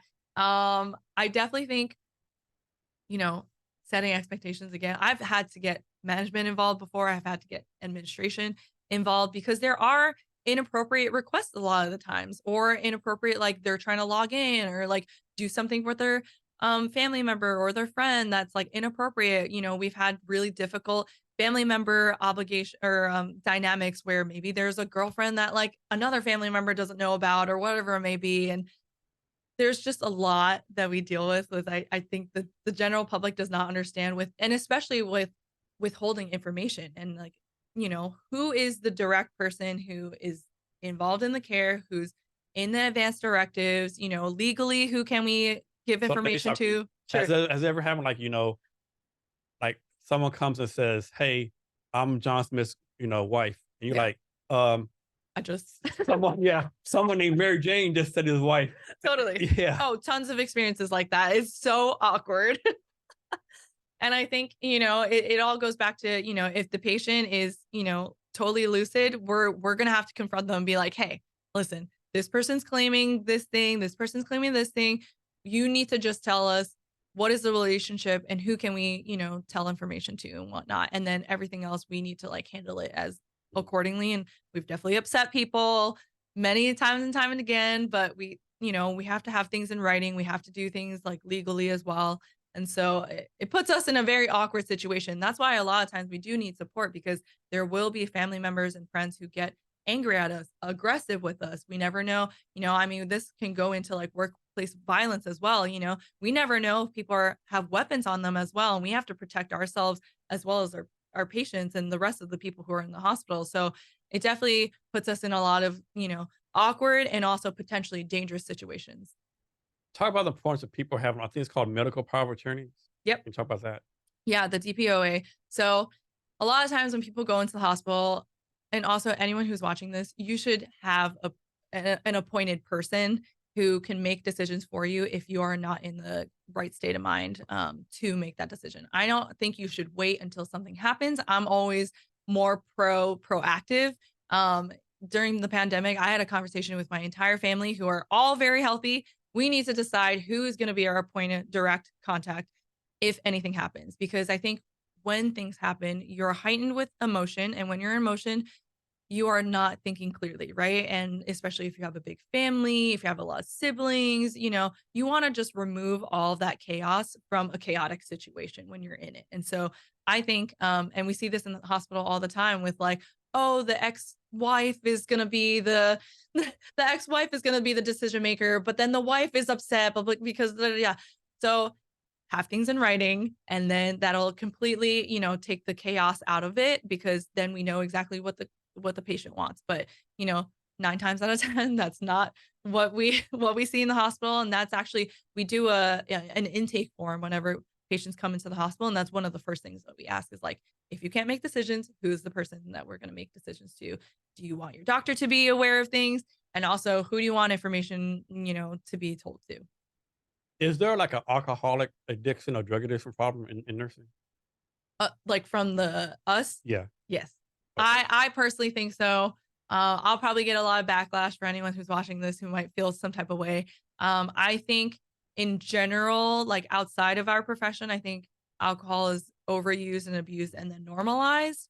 But also I think, with so many memes and so many, thing like content on social media, you'll always see the like, oh yeah, you get home, you have the bottle of wine and then you're drinking it and whatnot. And I think a lot of times there's nothing wrong with drinking alcohol, right? In moderation. But I think I've just seen enough people in the hospital who self medicate and build that habit over time. And then you look down the line with however many years and you're like, well, where did this come from? Where did my like liver failure come from? Or whatever. And I'm like, well, like, where do we build this habit? And it's usually in our 20s and 30s when we're like, we're not thinking down the line of when we're like 50, 60, 70s and how it's going to impact us later down the line. But I think, I do think healthcare professionals have not been taught how to have, healthy coping mechanisms. And I think alcohol is one of the main, alcohol and also, hard partying and hard drugs has been used to self-medicate. Cause I think it's, and, I'm coming from a place of like empathy though. Like we deal with such intense emotions and experiences and we're just taught to suppress them. And like, you lose a patient and then all of a sudden, Or the you're happy smiley face on for the next one. oh, your charge nurse is like, "Oh, you're getting an admission in the same room." You're like, "Cool, I didn't even get to process the fact that I just Yeah. lost a human that I had a connection with, or that I just poured so much of my time and resources into." And you You better know, you not just have have to you better not flip have any around. sadness, the new patient, right? Yeah, exactly. We're just expected to like totally just suppress that. And, we obviously have to compartmentalize, to do our jobs. But that's why when you're off the clock and you go home, that's why it's so important. We got to figure out a way to process this shit because it is heavy. And if you don't do it, then it's compounded over time. You become jaded. You don't like connect with people anymore. Like, it can be pretty dangerous. How I mean, how does a nurse lose their job? I mean, besides doing something like, illegal or Oh unethical, yeah, I like was gonna say. yeah, like, like I mean, obviously you're still in medicine, you get fired, but like you get fired like being not, customer service friendly enough or like following directions or how are some ways to follow a nurse can lose Mm. their job? I don't think legally those can be like legitimate ways to Okay. get fired, but I'm sure that has happened of like, and I think that's the shame of healthcare these days is like, especially nursing, we're judged on our customer service, which, you know, when hospitals are formatted as hotels, everyone's losing, the nurse is expected to answer a call light in a certain amount of time or like, go to deliver this thing in a certain amount of time or like carry out this intervention. But the fact of the matter is when you're working in a hospital, there is 1,001 distractions. There's 1,001 ways that we're being pulled. And the nurse is really a project manager for the patient, right? Like we're being called by the lab, by the physical therapist, by the doctor, by this specialty, whatever it may be, by the patient itself. And there's just so many things to manage, so many different priorities that are changing all the time. And I don't think we have enough help, even from the short staffing standpoint of how to even stay sane in that. Like we really need adequate support in that front of whether that's a break nurse or having a nurse's aide or enough nurses that we're not out of ratio or safe ratios.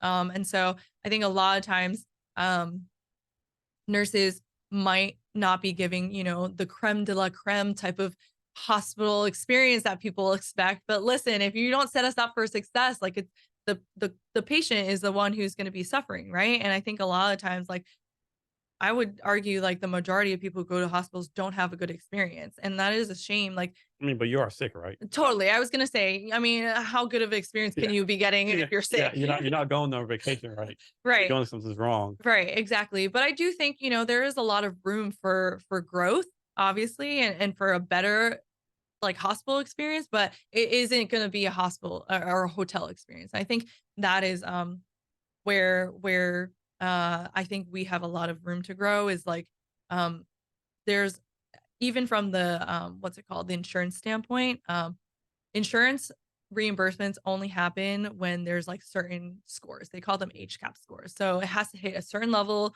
And customer service is like, and nursing experience is like highly Yeah. regarded in that front. And so it's a shame that, we're being judged for how we deliver our care, but you're not supporting us to be able to deliver that level of care. But I'm guessing if someone leaves a hospital, they say, "Hey, had a great experience. Hey, I can't really come back." You probably did your job too well. Yeah, probably, right? You don't want them to have that great of an experience. So, what's the typical doctor nurse working relationship like? How does that work? I think that could be very varied. I think we're in a transition phase right now where historically there's been this hierarchy, right? And I like to say hierarchy because I think that was the model that in the old generations that's been taught. Like you're a doctor, I'm a nurse, don't, whatever I say goes. But frankly, that is just not, I mean, that doesn't fly with a lot of nurses these days because, I think nurses have a very unique perspective as far as like we're with patients 12 hours a day, right? 12 plus hours a day. We see every subtle change. We get to know them in and out on the personal level, but also from like the medical level as well. We're carrying out the interventions and we also suggest things as well based off of whatever our assessments are, right? We're constantly assessing and seeing the patients. And we get to have this very unique relationship where, doctors only come in maybe like 5 to 10 minutes, right? They chat real quick. This is what the plan is, da, da, da.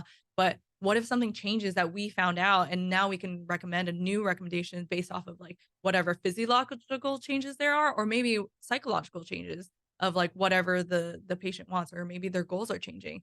And so I think a lot of times in at least my experiences, I've been to, I want to say like 12 hospitals at this point all over the country. It really depends on the unit, depends on the hospital, with how, culture, obviously plays a really big part, but I don't see the standard or the historical hierarchy as reinforced as it used to.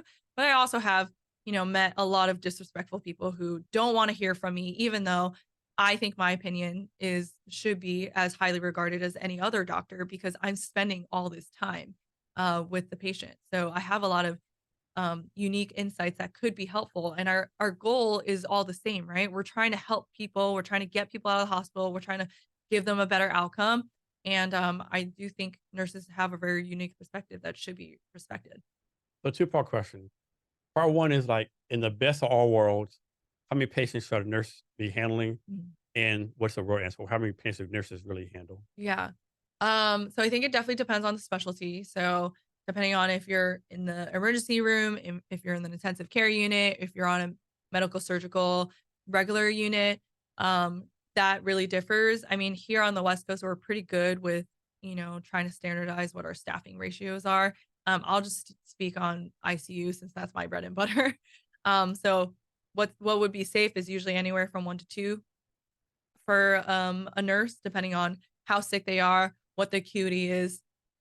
And then unsafe would be anywhere from, I mean, my friends in New York during COVID were taking care of like anywhere from like 3 to 5, 6, like super unsafe.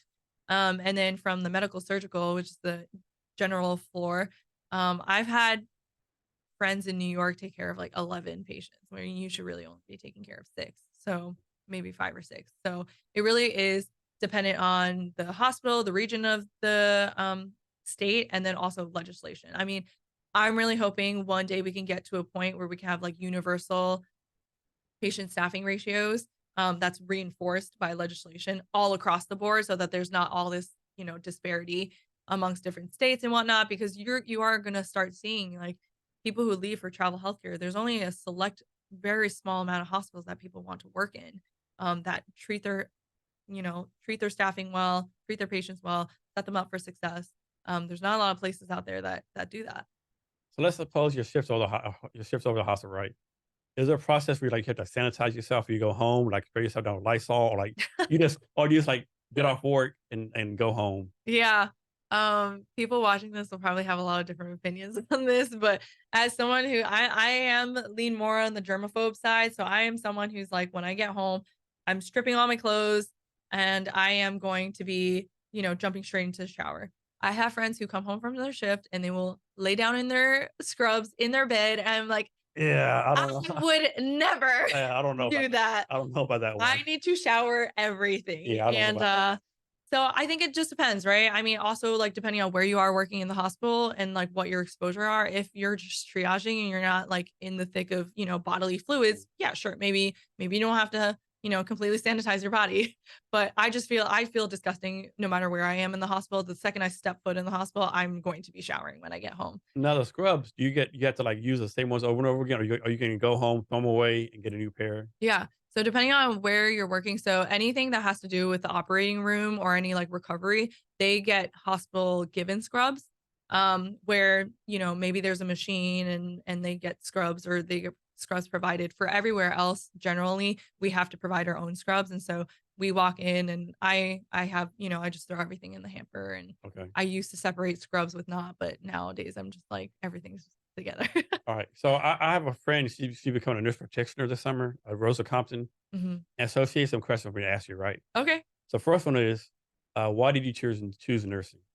Good question. So I originally wanted to become a nurse because, this sounds so generic, but I wanted to help people. And originally, when I went into college, I wanted to be a physician assistant. So I wanted to be a provider. I wanted to prescribe things. I didn't exactly know what I wanted to do yet. But then to become a physician assistant, you needed clinical hours under your belt to even apply for school. So I became a certified nursing assistant, and I got to spend some time with some nurses and see what they did.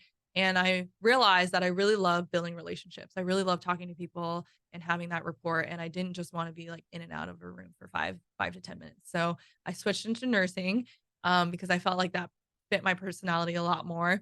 And I originally wanted to even go into healthcare because I had experienced like some personal experiences with being on the caregiver side as well. And so I swam competitively right up into college. I swam 2 years at a D1 school in New York, and my high school coach had died from a sudden heart attack, and he was like a father-like figure in my life. And then my college coach had passed away from pancreatic cancer, and those 2 experiences really woke me up. I started asking myself existential questions when I was in high school. I'm like, what is the purpose of life? Why are we here? And whatever else. And I think you have those questions when you have like, tough experiences like that. And it really showed me, a little glimmer of what it was like to be in healthcare, and like why do people get sick? And I do actually nowadays, having seen what I've seen with like the sickest of the sickest, I actually really love preventative health and all of that nowadays. Like how can we stop people from getting so sick and intervene before it almost sometimes gets too late. And so those are the main reasons why I became a nurse. And I also learned that nursing has so many different pathways, right? Like I'm an entrepreneur now. I would never was taught that in nursing school, but I can choose a different path without even going back to school, which I think is a really magical thing. I could work for a tech company, I could work for biomed companies, I could work for mental health, whatever it may be. There's so many different pathways, which is so magical. That's actually the next question. Next question Yeah. is, ask her how her nursing background contributed to her entrepreneurship? Perfect. I love this question. So I think a lot of times people are like, "Oh, you work in healthcare. Like, how are you in business or in startup now?" I will argue, especially from my background in ICU nursing. I used to work with open heart surgery ICU patients, and so people get open heart surgery. They come to me to recover, and like I said before, I was like a project manager, managing all the different pieces that came into play. And I think as an entrepreneur, especially as a startup entrepreneur, like you're doing marketing all the time. You're doing project management. You're doing, you're like supervising your tech team. You're figuring out content creation and all this stuff. And yeah, it's been the most humbling experience. But I do think nurses know how to stress manage. They know how to talk to people. I think building from firsthand experience it is just out of this world experience, because then you're not just speculating, oh, maybe this solution will work. You actually know that this solution will work because you've had that firsthand experience. So many, many transferable skills. So her next one is, what advice do you have for other nurses wanting to create an app or go into tech? Yeah. Um, my first advice is if you have an idea, granted, one, I think you should validate your idea. So talk to people who are sharing those pain points and make sure that's even some like a solution that they want, and see if it's even like how prevalent is this problem. And then two, I would definitely suss out the competition, see what solutions already exist. And that's okay if a solution already exists or many solutions exist, but how can you innovate and create a better solution? So on your bio, it says, Emily Cheng is I have no idea what the word, something, something. Potentially. What, Yeah. what is that? Like, I have no idea, like, what that That's is. really cool. So I'm probably saying that word wrong, but a multipotentialite is someone who's interested in many different things and interested, passionate, and also has skills in many different avenues. So for me, I never wanted to, fit into this one box of you're only an ICU nurse, you can only, work in that. I think, I can contribute to a lot of different sectors, whether that's mental health, in tech, in entrepreneurship. I obviously love the outdoors, so I really love environmentalism as well. I love diversity, equity, and inclusion. Um, so I think in general, we should never put someone in a box, because that not only hinders themselves like personally, but also professionally as well. So I found this, doing like a deep dive on you. Something called Brexi's Best. Your name was one of the top nurse entrepreneurs of Washington 2023. Yep. You talk about that? Yeah, sure. I mean, one, I'm always really humbled. I think in general, I sometimes mean, like I'm guessing that's a big deal, right? I mean, I've I never heard of think Brexit before, but I'm sure, sure that's a sure. big thing. Yeah, I mean, I think so. I think in general, with the amount of um traction that we've had with our app, I think a lot of people are starting to see that, what we're creating is something very unique and much needed to solve a problem that's never been solved. And I think that's been really humbling, is to identify a problem that's never been solved and directly solved. I think people, always skirt around and never really saw that loneliness within the traveling healthcare community was even a problem that was that prevalent or that important to solve. But I will argue that we are changing the well-being of clinicians and also helping to rebuild a healthier culture within the traveling healthcare industry. So, what are some things, like, suppose a nurse out there becomes a travel nurse? What are some things that they get wrong about being a travel nurse? Like, of course, it's probably don't expect Like to a be alone. myth. Yeah, like, they probably don't expect to be lonely or whatever. What's some myths of stuff that they're not anticipating? Yeah. I definitely think people don't anticipate how lonely you will be. But also, I will say the other side of that is that I don't think loneliness is a bad thing necessarily. I think loneliness um, could be a really empowering thing. At least for me personally, I think if I would never have taken back the time that I felt lonely, because I learned how to be really love my own company. I learned how to explore by myself. I learned, this is where you build confidence in yourself, right? This is where you build self confidence and self respect. This is where you build self love. I learned how to love parts of myself that I don't think I would have ever loved about myself if I didn't spend that time by myself.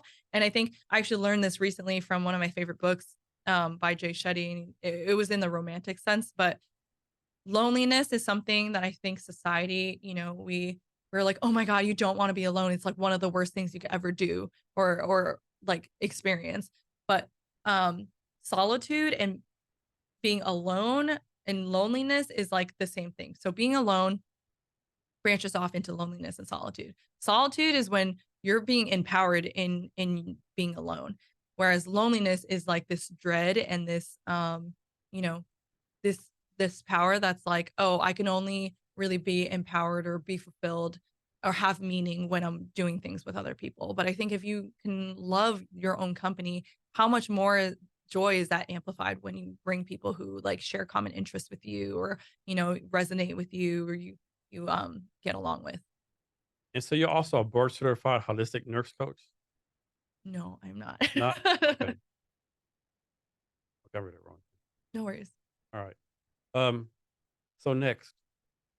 So are you building this app yourself or someone's building it for you? Yeah, I wish I can say that I am talented enough to code, but I'm not.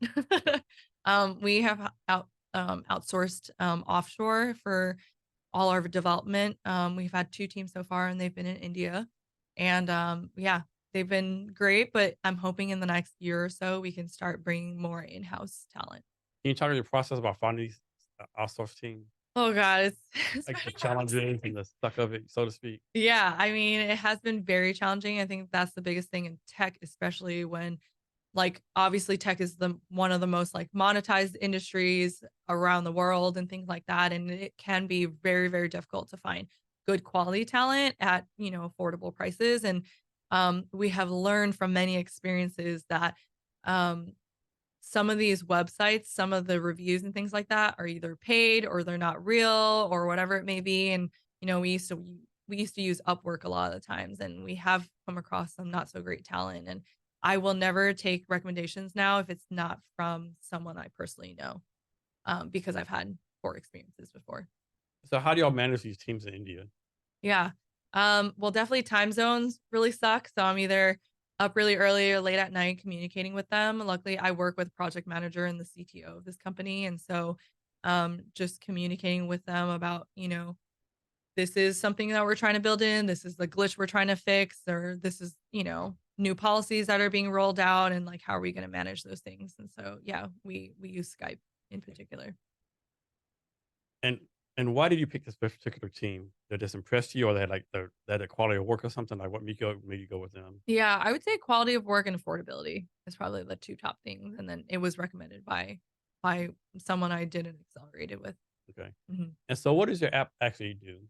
Yeah, great question. So, MedVenture app, the main functions of the app are you can meet people based on location interests. So, let's say I set my location here in Seattle, I can see everyone in a 100-mile radius. I could connect with them either romantically or platonically. We've actually had a lot of couples come out of our app. You can host or attend meetups and events as a user yourself, or we work with local businesses and agencies to host these events all around the country. So, for example, last month we actually hosted Friendsgivings all over the country. So we were able to work with our sponsor who sponsors it every single year, and we're able to work with our ambassadors and some of our other users on the app to be able to host um, Friendsgivings all over the country to give people home away from home. Another part of the app is our homepage. This is where our users can give and get recommendations on things to do, where to eat and drink, and housing options. And then we have reviews where our users can give or can read and rate facility reviews as well as agency reviews and stay anonymous. And then we have our resources page, which is where we partner up with different physical goods as well as physical goods and services that serve our community. So tax prep, health insurance, physical product. And talk about the process. I think it's called customer discovery. Like how did you Mhm. validate that people actually was going to pay money for this? Or- Yeah. So our users actually don't pay money for it. Our monetization all comes from the B2B side. So all from the agencies, the staffing agencies that serve that staff our community. And so when we were doing customer discovery, I mostly was doing customer discovery to make sure that people wanted to connect with people. And then I knew that after we grew a really reliable and diehard community, then we can, start looking into all the other ways of monetization. But yeah, monetization was actually not my first and foremost like goal for this business, but I'm a strong believer that if you provide massive value, you'll be able to monetize anything. So when you first started, how do you convince these nurses to get on your app right? I mean, like, There was just nothing like it around it besides Instagram or okay. Facebook groups. And so people are like, oh my gosh, there's an app where I can find someone like me. That's so awesome. And I think what's been really cool is that our growth, we have almost 20,500 users. It's all been mostly word of mouth, social media, and our amazing ambassador team of almost 60 people who go around and, they're starting at different hospitals all throughout the year, and they're able to help us spread the word at orientation and when they meet other traveling healthcare professionals of just like getting them on the app. And I honestly feel like we're filling this need that no one has ever addressed of helping people tap into a community no matter where they are around the country. And do you do like any advertising like in nursing school? We actually don't do nursing schools. I've spoken at my nursing school twice, but that would be a great way to find people who want to go into travel healthcare. I think the thing with nursing is like you need at least 2 years of experience before Oh, you go okay. into it. Okay. So, um, I would love to advertise at hospitals, but hospitals probably don't want to lose their nurses to travel nursing. Yeah, yeah, probably not. And you have a co-founder, right? I do have a co-founder. Yep, And, Ryan Cogdill. and how long have you known him? I've known him since September of 2019. Okay. In person. We were Instagram friends before we became business partners, and then we met at this conference in September of 2019, and November was when we decided to be business partners. And this So, was your idea, right? mhm. So how do you convince him to join you? He was one of the first people that I had a customer discovery call with, and I Okay. knew he had tons of experience in the travel community, and so I was like, I feel like he would have really good insights, whether this is something that he would use or our community would use. And so, yeah. So talk about, I think a lot of startups fail because the co-founders like get mad at each other and whatever the case may be. How have y'all kept such a good relationship so far? I definitely think communication is like in any And is relationship he the here in Seattle most. also? No, he's in San Diego. Okay. Yeah. I really think, the most like unsexy thing in the success of any type of relationship is communication, right? And I think like communication is this lifelong skill that we're constantly learning how to do better at if you want successful relationships. And I really feel like that's something that I'm really proud of us for really dedicating towards and working on, especially in like conflict. I think in general, whether it's romantic, familial, friendship, like conflict resolution is probably one of the best skills you could ever invest in. And I think we've done that time and time again is like, we won't always see eye to eye. We won't always like, agree on things, but that's where the magic is, right? Like I don't need someone, I don't want to work with someone who's just going to be like a yes man type of person. Like I want someone who has different perspectives on different things. And I think that's been one of the best things that we've done is just working on our conflict resolution, working on our communication of like, and even just learning like, how does he enjoy being appreciated? How do I enjoy being appreciated? And just communicating those things as well. Because like, we can't assume that how we want things to be Yeah. done is always like Yeah. the way that other people like to be appreciated as well. So it's been really fun to kind of just learn, and it's definitely bled into my other relationships as well of like the skills and the different tactics that I'm learning. How can I use that to nourish the other parts of my relationships in my life? So like don't tell us the details, but like how do y'all work through like the equity part? Like who gets a part of equity? How do y'all work through that? Sure. Yeah. I mean, honestly, that was a very hard conversation to have. And I think that's always a hard conversation amongst founders. Um, but I think most of ours was mostly like who came up with the idea. And then we don't have too big of an equity split. But I do think after learning like the detriments of like an equal equity Yeah. split. Everyone says don't do 50-50. Yeah. Everyone And says you want to guarantee your start's going to fail, do 50-50. totally. And I'm sure there's, successful businesses out there, but I think also like the data shows that, there are a lot of challenges to having a 50-50 split. And after learning that, we were like, let's have like a legitimate conversation about this. And, after learning what we've learned, there's, a lot of pros to having not a 50-50 And split how long y'all been doing this? for 4 years. 4 years? Okay. Mhm. So here's something for you. Like Sure. when you first started, what's something you like really struggled with? Like really kicked your butt. But now you're like, man, how do I struggle with that? That's the simplest thing easy Oh, ever. that's a good question. Hmm. I would say, I mean, honestly, I think in the beginning, everything just felt like a scramble, like very not organized. And I think like I tend to be in my work a very type A person, very strategic. And I think learning in entrepreneurship, like you can have the ideas and you can have the motivation, but if you don't have strategies and systems in place, like you'll never be able to handle the chaos. And I think that's probably the biggest lesson that I've learned in all of this is like you can have all of that, but without strategies and and systems in place, like you will fail. And so I think in the beginning we really struggled with setting up the systems and sticking by them, but it really has helped us with like the day-to-day challenges to the smallest challenges. The biggest challenges is like, yeah, this is how we would handle this situation and challenge. And are you a co-founder doing this full time, or you still have like working real job, so to speak? Yeah. So, I mean, I say that I am a full-time founder, but I am still working a job as well. Okay, Hmm. all right. Yeah. Um, so next, how do you deal with what I call the unsexy part of being an entrepreneur, like the taxes, the bookkeeping, all the stuff nobody wants to do, right? Oh my God. But you don't have enough Totally. money to hire someone yet, right? How do you handle that? Yeah. So luckily we have hired a bookkeeper and she's very affordable and she's a great communicator and very on top of her stuff. And I think that was one of the best investments that we've done.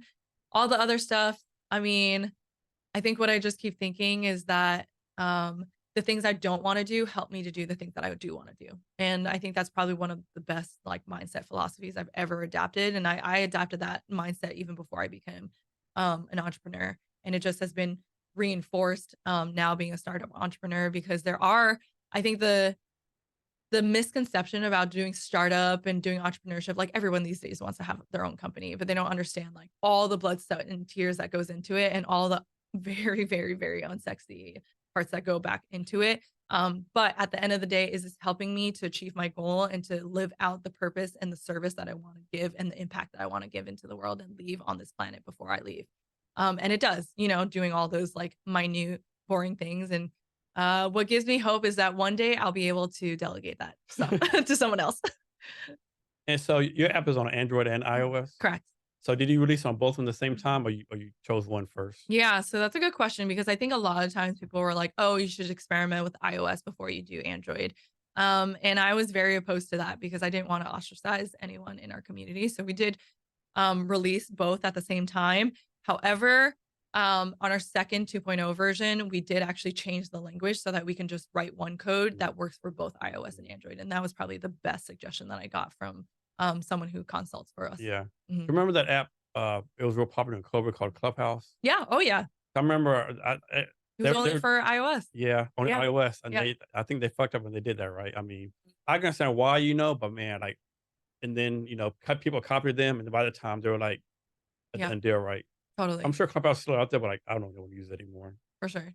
I- Yeah, and, like, who knows, right? I mean, I think there's so many waves of adoption. There's, like, obviously early adopters, there's people who are skeptical and, like, need to have some sort of friend who's gonna pull them in, and then there's people who are super, super late adopters, and until, the majority of masses, then they'll adopt the yeah. technology, there's different Well, it's different it's a thing called for it. I can't remember what it was. Yeah, I forgot Kind of too. cycle thing, yeah. Mhm. So, so for your app, did you and your co-founder tell the company what tech stack you wanted, or you let them pick the tech stack? They picked the tech stack, which, now knowing what I know, I would have obviously chosen the tech stack. But then the second version that we did, we chose the tech stack because we knew we wanted to And make how it did you onto go about one. doing that? With choosing the tech Yeah. stack, we have someone who consults us, Okay. or helps us consult, for the tech, since, we both come from a nursing background and, we can only do so much research, but having someone who's been through what we've been through is helpful. So thinking to the future, right? Suppose, you got a lot of funding. And of course, I'm guessing right now the app's kind of basic, right? But in your mind, like, fantasizing, what do you want the app to do? Yeah. I want the app to be the all-in-one place for our community to find all the resources. So community, housing, jobs, everything all in one platform. I mean, whether that's us building it out or we have strategic partners for that.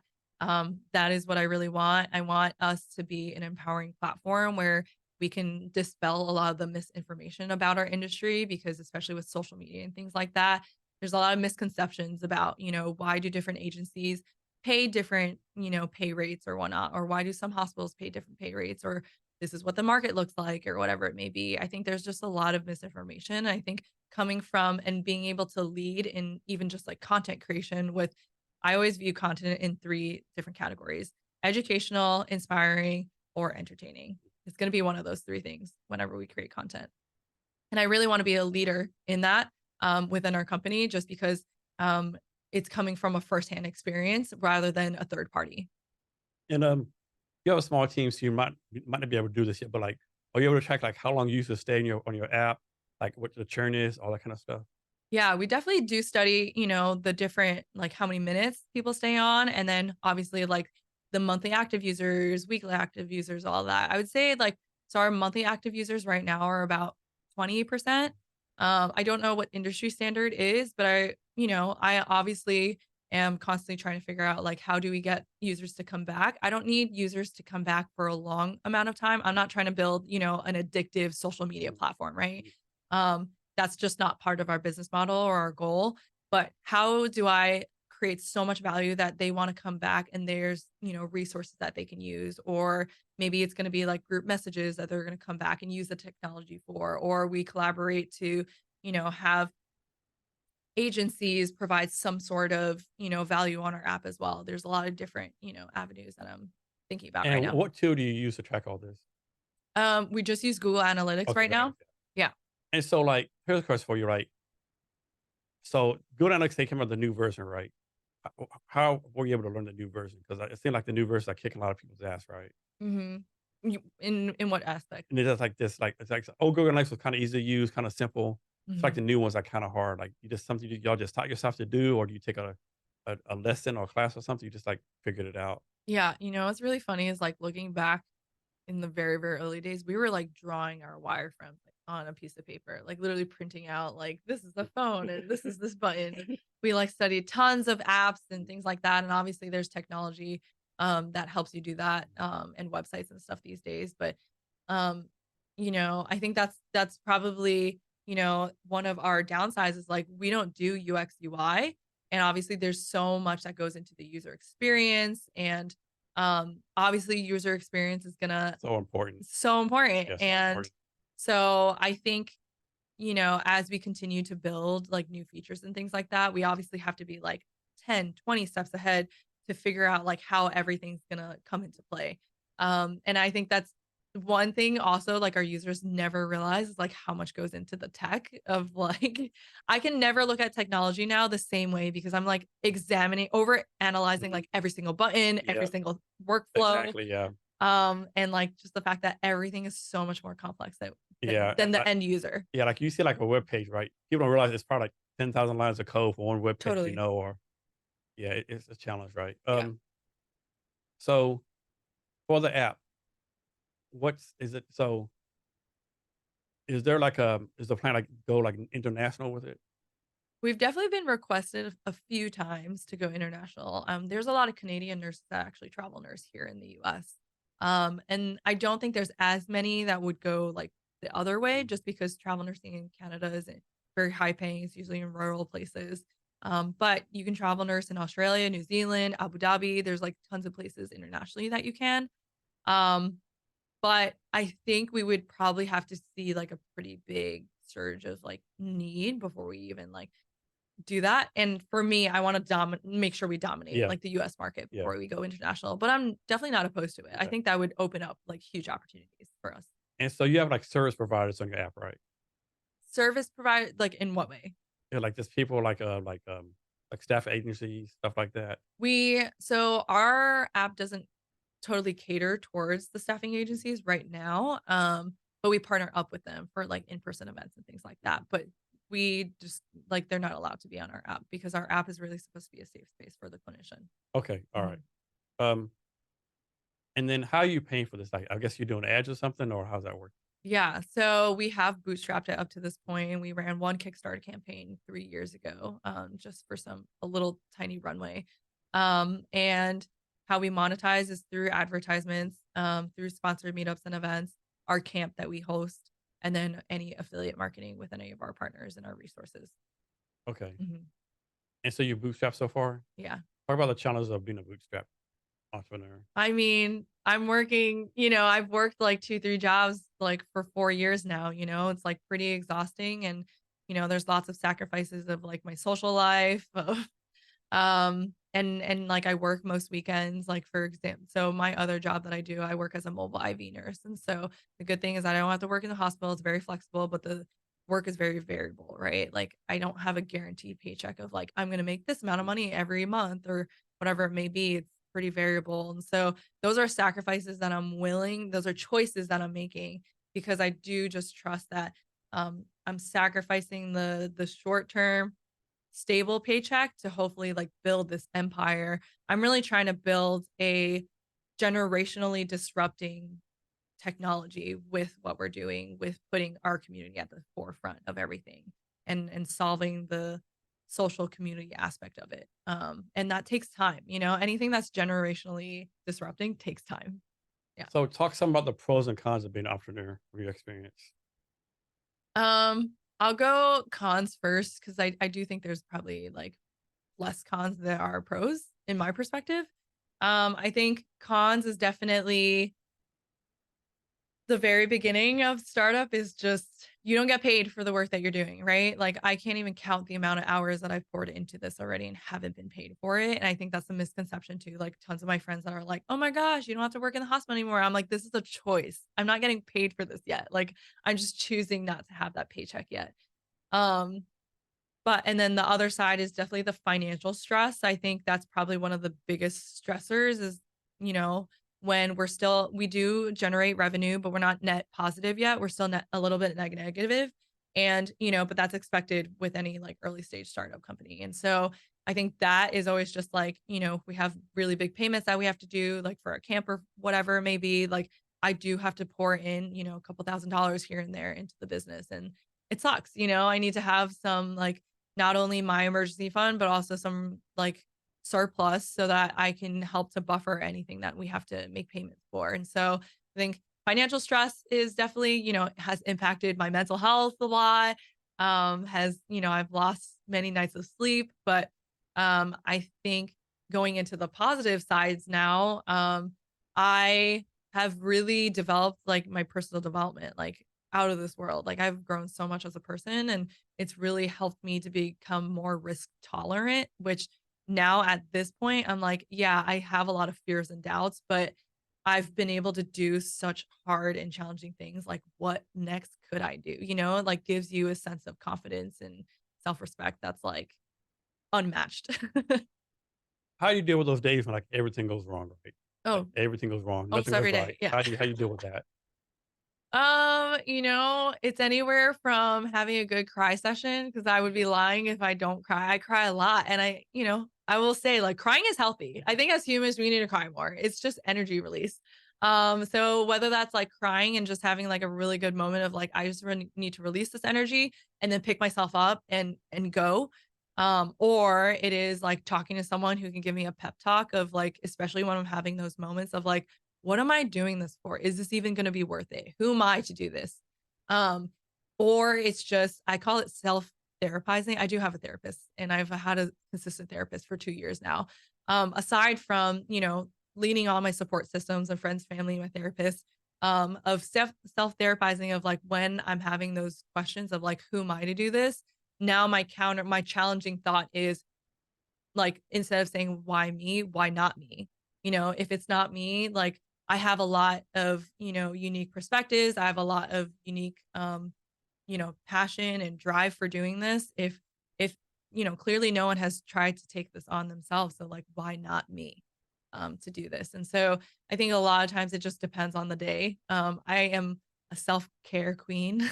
A lot of my friends will say that I am.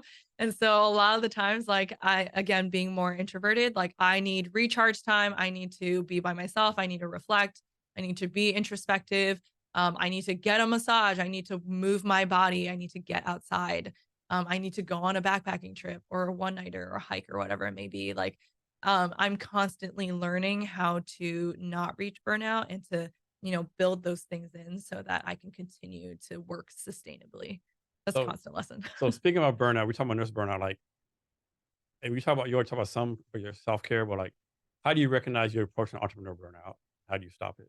Totally. I mean, I will say that I'm approaching it right now. And I think, I'm really taking this opportunity of the end of the year when everybody is slowing down to really slow down. Cause normally I would say, oh, everyone's slowing down. This is my Take time to, advantage. yeah. Take advantage of this. Yeah. Yeah. But because I'm, feeling like my tank is very, very depleted right now, I'm, despite wanting to lean into almost like toxic hustle culture, I'm leaning into my soft side, leaning into everyone loves to talk about like a soft era right now. I'm like, I probably won't see my soft era for like another decade. But I'm just, building those little tiny moments throughout the day. Like after this, I'm gonna go walk in the park with my friend and see sunset. And so I think it's just building in those times when my brain can trick myself into thinking like, oh, you don't have time for that. You have the never ending to-do list, da da da. But if I want to get through my never ending list, I need to make sure I take time for myself. What's a typical day like for you? Like you wake up at 4 in the morning, meditate, go to the gym, like, or does it change daily? Yeah, definitely depends on the day. If I am going to, work my mobile IVs, that looks a little bit differently, but my mornings pretty much looks pretty similar. So depending on when I need to wake up, I wake up anywhere from 5:30 to I would say 7:30. Depending on the day. I love to be part of the 5 a.m. club. I really do love the mornings. And for me, I've ritualized my mornings and have made it this sacred time where this is my time to set up the foundation for the rest of the day so that I can handle any challenges, any chaos that comes in my day. And so I really need to fill my cup before anything else. And so I have an abbreviated version of my mornings and then I have a very short version of my mornings. And usually the short version of my mornings is meditation and working out. Even if it's like a 20-minute stretch session or it's a 30-minute to 1 hour lifting session, like I need to get my body moving in the morning because it just helps everything else. And then meditation is just And you said you work 7 days a week or you take weekends off or day off the week? yeah. So this month, actually, I am after this weekend, I'm gonna be taking Fridays and Saturdays off and trying not to schedule anything else. But historically, I usually only take one day off if I'm lucky. But that's where burnout comes in, and I'm trying to build it in where I don't reach that. But usually I work startup Monday through Friday, and then I'll work my mobile IVs the weekend and maybe one weekday. Yeah, for me, it worked out like this, and it's insane, right? So somehow it's worked out where I take a half day Friday, half day Thursday. I pretty much work all day Saturday, Sunday. Yeah, yeah, exactly. And I actually don't mind working the weekends because aside from events that happen, I don't mind doing my groceries, my errands and stuff during the Oh weekdays yeah, when everyone's at it's so work. much better. It's so much So better. much better. I hate crowds. I hate It's just so much. lines. It's so much better. Yeah, exactly. Yeah. So I don't mind sometimes working on the weekends, but of course, like I usually try to keep my evenings free so I can still Yeah. go to social events. And then I don't mind working like the daytime.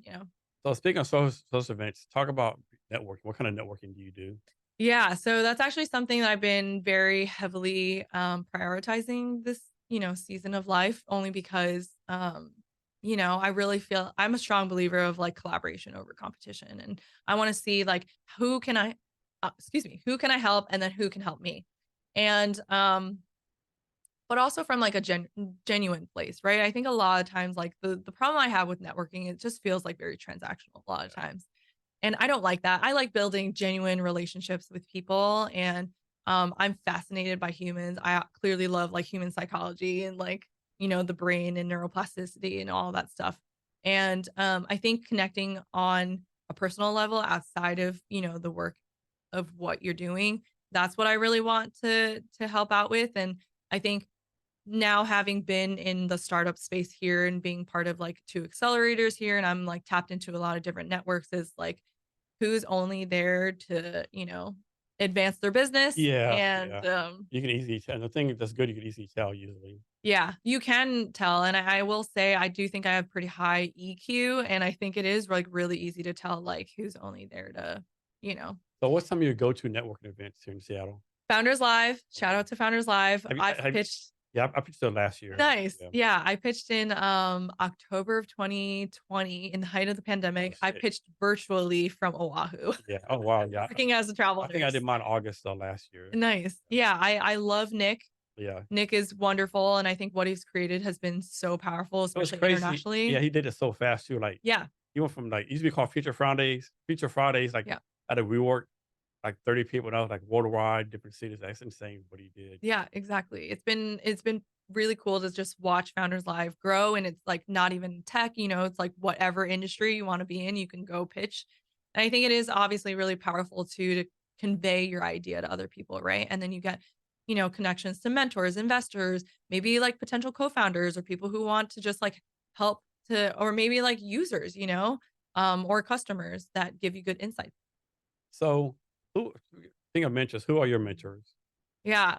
So my mentors kind of, ebb and flow along the way. Like right now, I think I do have some mentors that are in the founder space, but I also have mentors who, I mean, I really view my mom as my mentor a lot of times. That sounds like so cheesy, but um, so whether that's like in the tech space, I'm actually looking to build out a board of directors, which is really crazy that up to this point I don't have a board of directors, but just is something that I've like held off on.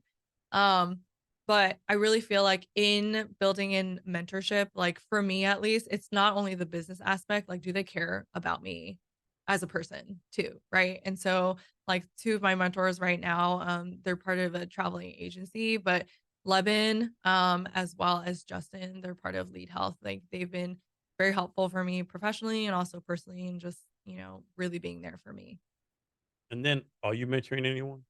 Yeah, that's a good question. I love mentoring people. I did a lot of nursing school and as a nurse. Right now I'm not really mentoring anyone, but I'm very open to it. I actually would love to build in like mentoring as part of our business model as well. But I'm not currently mentoring Okay. anyone. Yeah. So back in networking, Yeah. how do you balance networking and building your company, right? 'Cause I think a lot of Yeah. people like they're like they're networking, working, not building nothing. And other side, you have people like this, like building, not networking. Like, how do you balance the Oh two? yeah. I mean, I'm definitely finding that balance right now. I think one thing I think a lot about is like if I go to all these events, but I'm doing absolutely no work, what is the point? And then yeah, same thing is vice versa. For me, my cadence that I'm trying to experiment with is I just need to go to one networking event a month.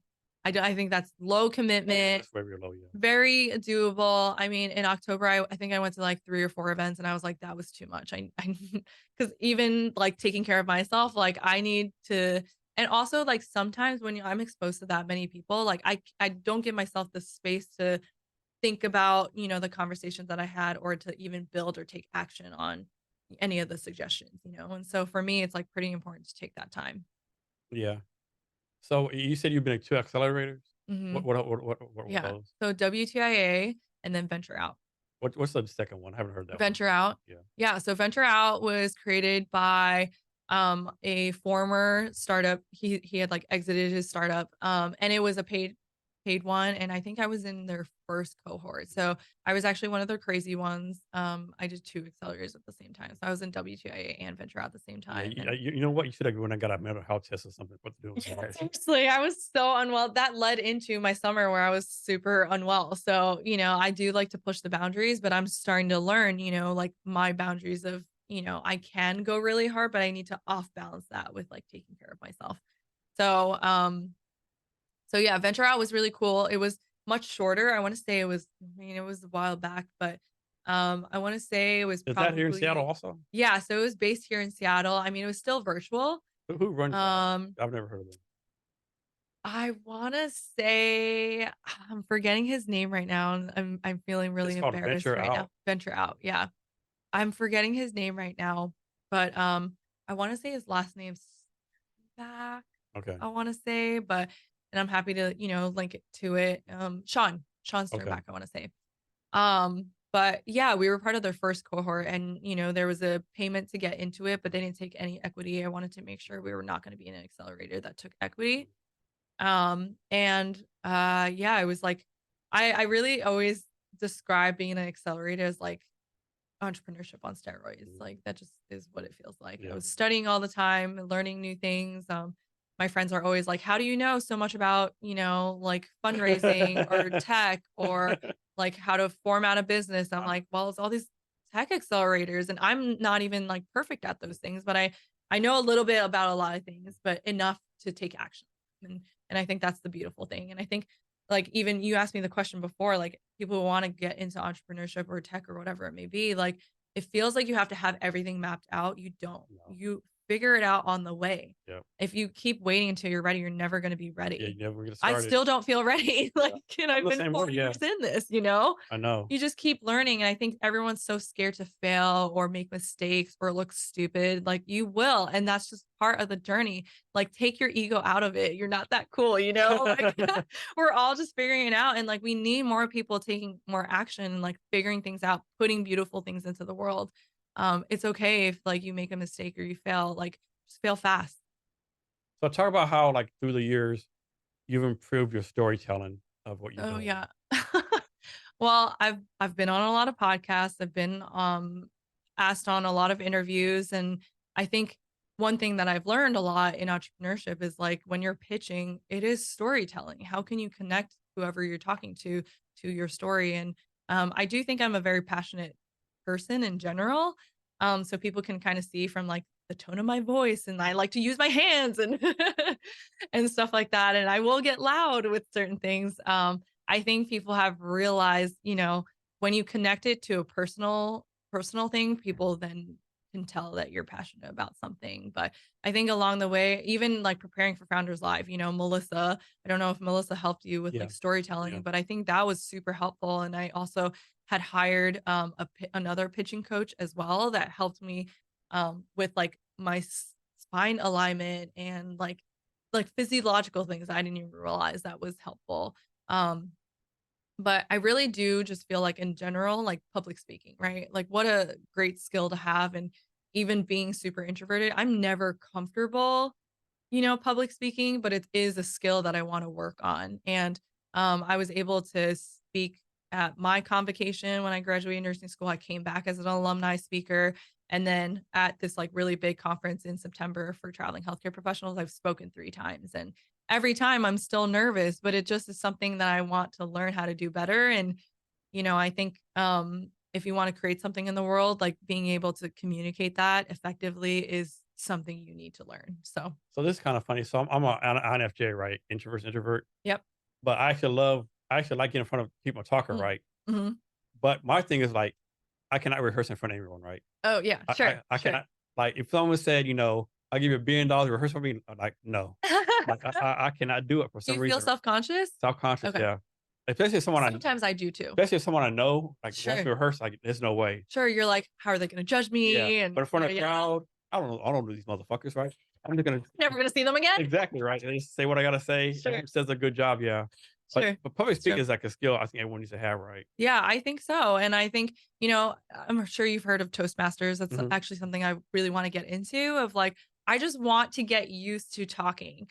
And as someone who's like very introverted, I'm very used to like not communicating a lot of times. And I'm very comfortable doing that. But I do want to continue communicating, having conversations, learning how to relate to people, or learning, even if you can't relate to people, how can you have a conversation with someone? That's something I'm actually trying to actively work on with like, if I can't find common ground, how can I still have an effective and compassionate conversation with you? No, too, like I put on a lot of events. Like I did a pitch competition in July in Tacoma. I did 2 panels for Tacoma Startup Week. So I'm good at putting events, Cool. but like, but if I'm the one in the crowd networking, yeah, it's a done deal for me. I'm not talking to no one. It's like, if I know y'all talk to you, like, yeah, it's, Yeah. so I definitely have to like have control, so to speak, right? Yeah. And I think for me too, like I'm not good. I don't like, not that I'm not good because I could do it. I don't like small talk. Oh yeah, I think it's like fluff. yeah. I don't need to talk. How's the weather? Yeah. I'm like, It's it's how's the football great. team doing? You know, Yeah. I don't love small talk. And I prefer to have either like one-on-one yeah, conversations or like smaller like conversations, more deep right? conversation. Yeah. I'm like, my best friend will always joke, like, my favorite question is like, what's your relationship with your mom? Or like, who are you? You know, like questions that everyone like, Like whoa, they're like like, that's whoa, too deep. like whoa. I just met you a second ago. Totally. But like, and obviously that's like an ongoing joke Yeah, that we have. yeah. But that's like things that I care about. Like what experiences made you Mhm. who you are? That's what I really care about, right? Like, because then that gives me so much more insight about what you care about, what you live for, what lights you up, what fuels your fire. Like those are things I care about, you know, and like, how can I help you on that? How can I Yeah. help you accomplish your dreams, you know? And I really feel like that's what humans really want, is to just like be part of something bigger when we feel like meaningful and fulfilled. So how do you go about finding like new networking opportunities? Mhm. I mean, just like by meeting new people, right? Like even right now, I'm being invited to new events. I think what is really juxtaposed in like what I'm learning right now is like I really do go to a lot of tech events, but that doesn't like fuel my fire as much as like going to like outdoors events. Like I got invited to this like snow wish for snow party or something tomorrow where, we're kicking off snow season, even though I don't do snow sports anymore. And I think just being exposed to like a lot of different types of people. And I think that's the biggest thing going to these tech events. Like I'm always, seeing the same people and Yeah. whatnot. And like I don't always want to talk about work. Yeah. I want to talk about my other interests. I want to like get out and do stuff. It's like not always about business. And I think one thing I'm really grateful for is like I was like when my mom, she really shaped me to be this well-rounded person. And maybe it was an innate or maybe it was the environment she put me in, but I really have always been well-rounded and I want to continue doing that. I don't always just want to be like the one thing throughout my life. So what's your advice for new entrepreneurs? New, I mean, like they have an idea, they've done nothing else, right? Mhm. What's your advice to them? Yeah, I mean, really just validate the idea, do customer service, or excuse me, customer research and validation, and then also sussing out the competition, and then also ideating and innovating outside of that to see how can you solve the solution better than what is already provided. And how long do y'all spend on ideation and customer discovery? I personally think, and this was taught to me in one of my accelerators, customer discovery never stops. Even if you have an end product, you obviously like, unless it's, an e-commerce product, like you're always gonna be ideating and innovating and like making things better. And hopefully you're always talking to your end user or customer to see what is working, what's not working, what do they want, what do they don't want. Because things get stale, especially technology. And so for me, I pride myself on constantly talking to our community, constantly talking to our customers and seeing like what they want. Have this never ending list that I probably will never get to the end of like features they want and, problems that they want us to solve. And so, and I'm grateful for that because if I didn't, I wouldn't be a good entrepreneur. So what's something you first started out in your mind? You're like, my customer's going to want this, no doubt. But then you learn the customers won't have nothing to do with that. Hmm. That's a good question. I can I answer it the other way? Yeah. Yeah. One thing that I personally really didn't want to do, but our customers did want was dating off of our app. So I was very opposed to dating, like Oh, wow. building and Okay. dating. But after like researching so many more pain points about like what our community encounters, dating and romantic relationships was something that was a really big pain point because we're moving around as frequently as, every 3 months. The misconception is just because we're moving around, we're not looking for something serious when most people are actually looking for to work towards something serious. And I think, definitely the location of like not being in one place is pretty difficult, but it's been really cool to see people who are traveling healthcare professionals come together and they get to live this unique lifestyle together now. Um, and I was very resistant to doing that Is because there a risk with that? I having a dating app, like with sexual harassment, all that kind of stuff? yeah, I mean, definitely we've encountered some people, not some people. And then when I say some people, we've had two occurrences that I've had to deal with. And those are definitely things that I never even thought of like handling as a CEO, but I definitely have like a zero tolerance for those types of things. So how can we best to mitigate that? How can we build safer features on the app? So whether that's like blocking, reporting, us having a better due diligence with like researching on our back end to intervene with however we need to intervene, but also educating like, hey, there's certain things, and this is actually an upcoming blog post that we're writing is um being safe with like meeting strangers online, right? Obviously, like stranger danger is still a thing. But meet people for the first time in a public setting, meet them like at least for me personally, especially as a female, like I have multiple friends that follow my location here in Seattle. So they always know where I Yeah. am. And if they don't hear from me, they can, they can SOS me or whatever it may be. Um, I think like telling obviously one other person in your area Yeah. where you're going to be as well is helpful. But just like it sounds like common sense, but I think a lot of times too, like especially younger generations, like my generation and younger, we're so used to meeting strangers online now that we like forget that there could be Bad dangerous people people out there. too, Bad people out there. No Yeah. doubt. that have like alternative motives or intentions. And so we do have to just like take these extra safety measures. How do y'all deal with customers? Like, do they have like a direct line to your email? Can it text you? Like, how's the customer interaction work? Yeah. So people can either, we get a lot of direct messages off of Instagram. We do have an email that people can, email us, and then people do email my email as well. I personally do not like to give out my phone number unless it's, a friend or personal. I just feel like business I want off of my Yeah. phone Okay. so that it doesn't blow up my phone. But I always make myself available for people if they want to talk to us, and we get luckily I feel like our community is really good with giving us feedback. And I always, one of my philosophies in business is you always lead with love and gratitude. And so anytime, even if someone's complaining about something or they don't like something or something negative happened, I always say lead with thank you. Thank you for bringing this up to me. Thank you for bringing up this concern. Thank you for reaching out. Because if you didn't bring it to me, how am I supposed to know? How can I intervene? How can I change things? Right. And so I'm always really grateful for people communicating with us. So this next one is kind of a deep question. Okay. How does your startup fail? How does my startup fail? That's a good question. I think my startup fails because we haven't cracked the secret sauce to our monetization model yet. I mean, I would argue that people in early stage startups are going to be figuring out their monetization model. And I think we're going to be probably one of those companies that has like 20 different monetization models, just like Yelp does or something like that, just because of the nature of what we do. And then I think the other way my startup fails is that we don't have someone tech yet on our team. But the other side of that is I've been able to put two working, functioning apps out without having someone tech, and clearly we're doing something right with our traction. So next follow up, how does your company succeed? How do our company succeed is that um, we've I just spoke to it like traction. We've been able to build such great traction without like spending $1 on advertising. And I think that's just a testament to one, solving the pain point really, really well.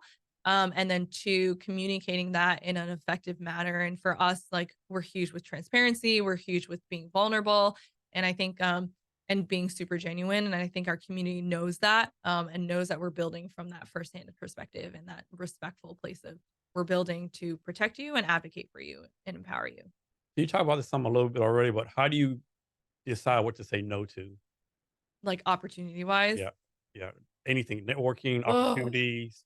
saying no is I think that's such a great question, because I do feel like what you're saying no to, you're saying yes to something else, right? And then and vice versa. And I don't think we think about that duality a lot of the times. And even when it comes to like me deciding to go to an event or not, I have learned now through many, many years of being a people pleaser of like overcommitting myself and then regretting, oh my gosh, I really wish I had this day to Or rest. I have to do this because I might miss an opportunity Right. or I might Or meet feeling someone there. obligated or whatever it may be. I think like, I mean, that's the concept of like FOMO, right? But I will argue like, what about the joy of missing out, And like for me, if I know I'm in alignment with taking care of myself, or, viewing something as like, oh, this is a great networking opportunity or whatever it may be, just making sure I like plan things out to take care of myself, since I know I can't best show up to something that I know is going to be a little bit more taxing if I don't take care of myself. And so for me, I'm more hesitant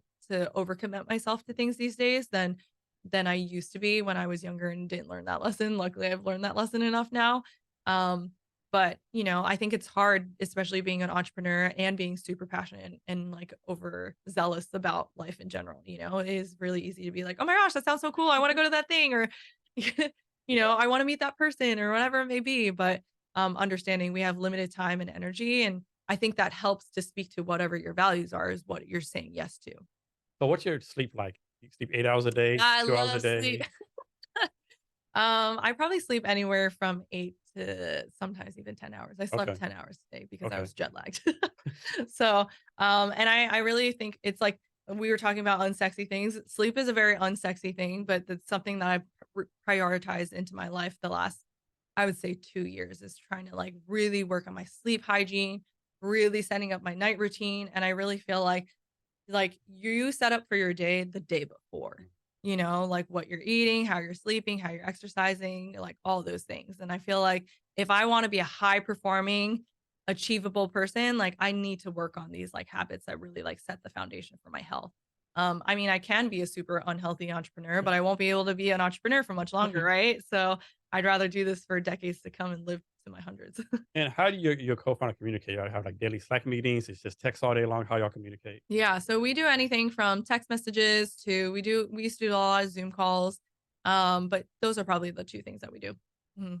And how do y'all decide like split different functions up? Like who just does marketing, who does tech stuff? Like how do y'all decide to split that up? We have a lot of overlap a lot of times, but I think it just like we play into our strengths, which I think is like probably another great tip for entrepreneurs is like know where your strengths are, and that means like learn what it is first, and then you communicate that and figure that out with your co-founders. All right. So you already talked about your company some, but can you go more detail, like how it got started, what you're Sure. focused on now, what your big dream super business is moving forward? Yeah, for sure. So I'll go back to origin story. So I am originally from New York. I moved to um, the West Coast. I went to California first. I was there for almost a whole year, and I had first gone to this super small hospital in Napa, California, and then I went to San Francisco. And when I went to San Francisco, I was so excited to connect with the community, but was having trouble connecting with people. So I ended up, um, you know, trying to figure out how to solve my own problem of loneliness. And so was going to create a website. And then a friend in good Silicon Valley fashion was like, well, why don't you create an app? And I was so intimidated by creating technology as a bedside nurse that I sat on the idea for 7 months, went to this big traveling healthcare conference in September of 2019. And then I ended up meeting my business partner there. And then after that conference, I was so inspired by meeting like thousands of traveling healthcare professionals choosing to live this non-traditional lifestyle that I was like, I need to figure out how to bring these people together on a more regular basis. So let me try to validate the idea, do customer discovery. And so my business partner was the first person that I talked to, and that was in November 2019. And after that, we just like hit the ground running and just like taking one step after another and just trying to figure it out. And what do you focus on right now? We are focusing right now. I'm looking to bring out a tech person. So anyone watching, if you're interested in joining my team, please come talk to me. But yeah, bringing on a tech person, and we are looking to fundraise hopefully in the next year. And then what's your like big dream vision for the company? Yeah, I want to be part of every single traveling healthcare community, like traveling healthcare professionals journey. So I want to be part of the hospital part of it, the agency part of it, and also every single user. Like I want to be embedded into that experience. So there's not a doubt that you can find community no matter where you are, and we're the overarching, part of the well-being experience. All right. So next one would be kind of personal, but talk about the challenges, advantages, pros and cons of being a female entrepreneur, Oh my and gosh, more yeah. specifically, like an Asian female entrepreneur. Totally. I mean, it's like double minority, right? Like I'm already disadvantaged historically from that front. I mean, there's been many times where I've walked into rooms and I'm the only person of color, I'm the only female in the room, and I think especially in tech space when it's very very predominantly male, there's been tons of times where either people don't, it's like the subtleties, right? Like people won't say the racist or sexist. It's like very swept under the rug, but and like in these microaggressions of like either people not making eye contact or not even having their like body face towards me, and they'll be facing away from me or have their back turned towards me, or not addressing me in calls, um, or whatever it may be. Or, I mean, I've had like conversations in person where people, like really say pretty like submissive things to me or things like that. And I think, misogyny is very alive and well, but they're just in more subtle ways these days. And I think for me, I used to be in the place of, I want to almost like prove them wrong and I want to have revenge and da da da. And at this point, I'm like, that's not even worth my energy. I'm just going to let my work speak for myself. I'm going to let my passion speak for myself. People who want to support me and like genuinely like want to support this business regardless of how I look, or want to amplify and understand that because of the way I look, I am disadvantaged and want to help to like create that, fill that gap. Cool. Everyone else, they're just not my people, and that's okay. What's your advice to anyone who's like the only blank in the room? What's your advice to Totally. them? Um, my advice for them is just be true to yourself, and the people who need to be around you and who want to support you will come to you, and everyone else They don't matter. They don't matter. So when should someone not be an entrepreneur? That's a good question. I think if you want to only make money and I think if you only want to make money, don't be an entrepreneur. Yeah. Unless you were to, like open like a Dutch Bros like Mhm. chain. If you want to just do like a corporation chain, Yeah. that's easy, right? Because that's like a proven model. But if you want to really create new solutions for problems that haven't been solved well, I think that's the basis of Mhm. entrepreneurship, right? Yeah. You're creating new solutions for problems. Um, if you're very passionate about solving that problem, or maybe the end user you're passionate about, or disrupting industries, I think that's the real reason. If you want to completely change your life, if you want to, like, from the inside out, from the professional to the personal relationships in your life, if you really have that like internal drive, because I don't think you could be an entrepreneur also if you're externally driven. I mean, there's tons of people who, I mean, the WeWork person, like, very externally driven. Yeah. You will crash and burn, right? And I think, um, I don't think like success from, and I say success because everyone has a definition, but like financial success and and fame, success, and all that stuff, it only amplifies the person that you are. It will never solve any of your voids or your problems. And so that's why I do feel like a lot of entrepreneurs um really dive into personal development and the inner work that needs to be done, because entrepreneurship will challenge you every single way, and every single way every single day is what I always say. And there's like no, and you can internalize it and take it personally, or you can say this is an opportunity for growth, this is an opportunity for me to you know really personally and professionally grow as a person. And what is this here to teach me? Because I think a lot of times we could be bogged down by like, oh my gosh, I can't do this, this is so hard. So yeah, if you really want to push your boundaries, I think then entrepreneurship is there for you. And if you really want to grow as a person, you can. But I think if you're just motivated by you know being like the clout of being your own boss, you won't make it, because it's Yeah. so much more than just having the cool title and the business.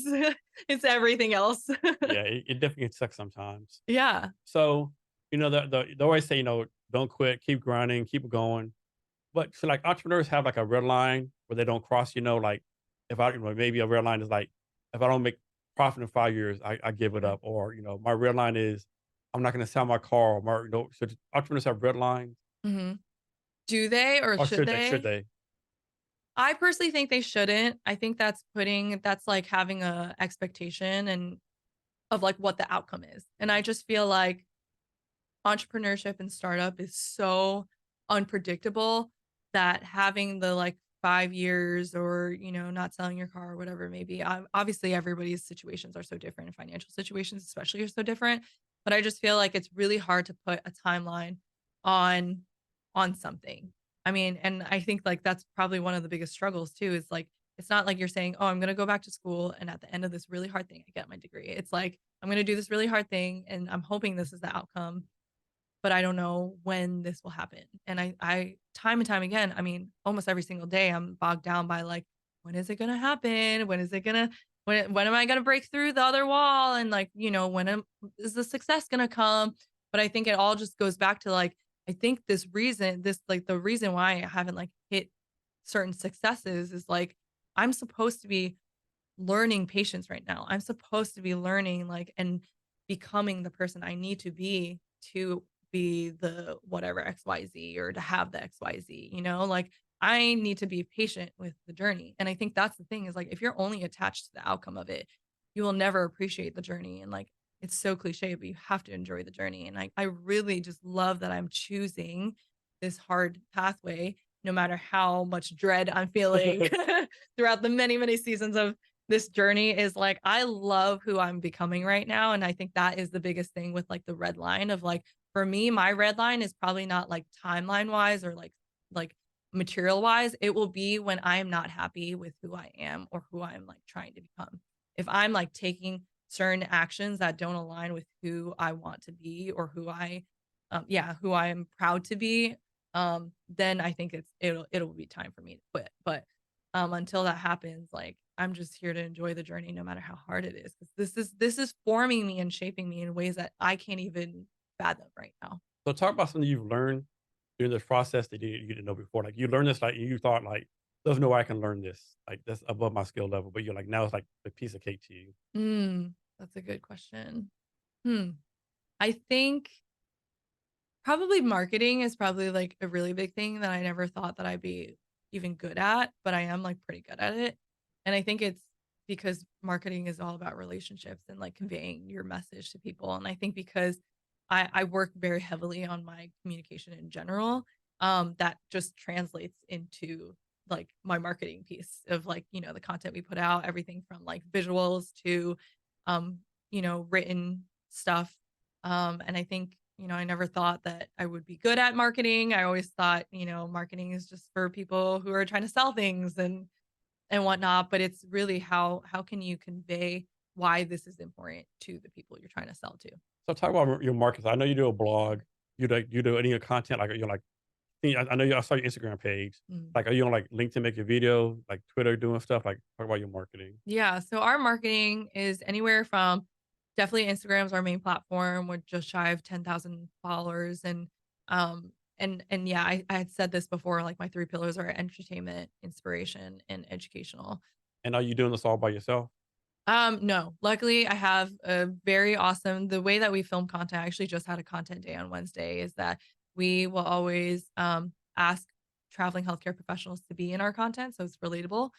And so I will usually do bulk creation because it's just, I mean, I think it's a smarter way to create like massive amounts of content is that you just have these days and you set out this amount of time where you'll create, dozens of pieces of content and then you get to slowly release that out rather than thinking every single day, what am I going to post? What am I going to post? That's like one thing that I've learned um, doing this. And also like before I built my business, I was doing a bit of like um, influencer stuff and so I just learned, instead of just day by day, that's not obviously consistency is the game, right? Like consistency and discipline is like the most unsexy thing that will lead you to everything you want to do. It sounds like it's so constricting, but that is like the magic key. That is like the secret sauce that I feel like most people don't have the patience to build those skills, but that is essentially how you succeed. I've like listened to dozens and thousands of like successful business people and it's all about consistency and discipline and in your habits and also in your business. Is there anything I should ask you that I haven't, or anything else you want to talk about? No, we have this has been the most in-depth interview that I've had. So thank you for one, not only talking about business because I think that can get boring to me if Yeah, I'm saying yeah, the same thing over and over yeah. again. So thank you for having me on. No worries. Yeah. Can you share your social media so people can reach out to you? Yeah. So our app is at MedVenture app on Instagram, and my personal one is Ever Evolving M. And then our website is medventureapp.com. And then you can also find us at MedVenture app on both iOS and Android. So, Emily, you give a lot of value, a lot of great advice. But can you give us any last minute advice on wisdom or anything you want to talk about? Hmm. Investing in yourself is never a waste of time or resources. It's the best investment you can make in life. Emily, thank you for your time today. I really appreciate it. Thank you for having me. And to our listeners, thank you for your time as well. And remember to be great every day.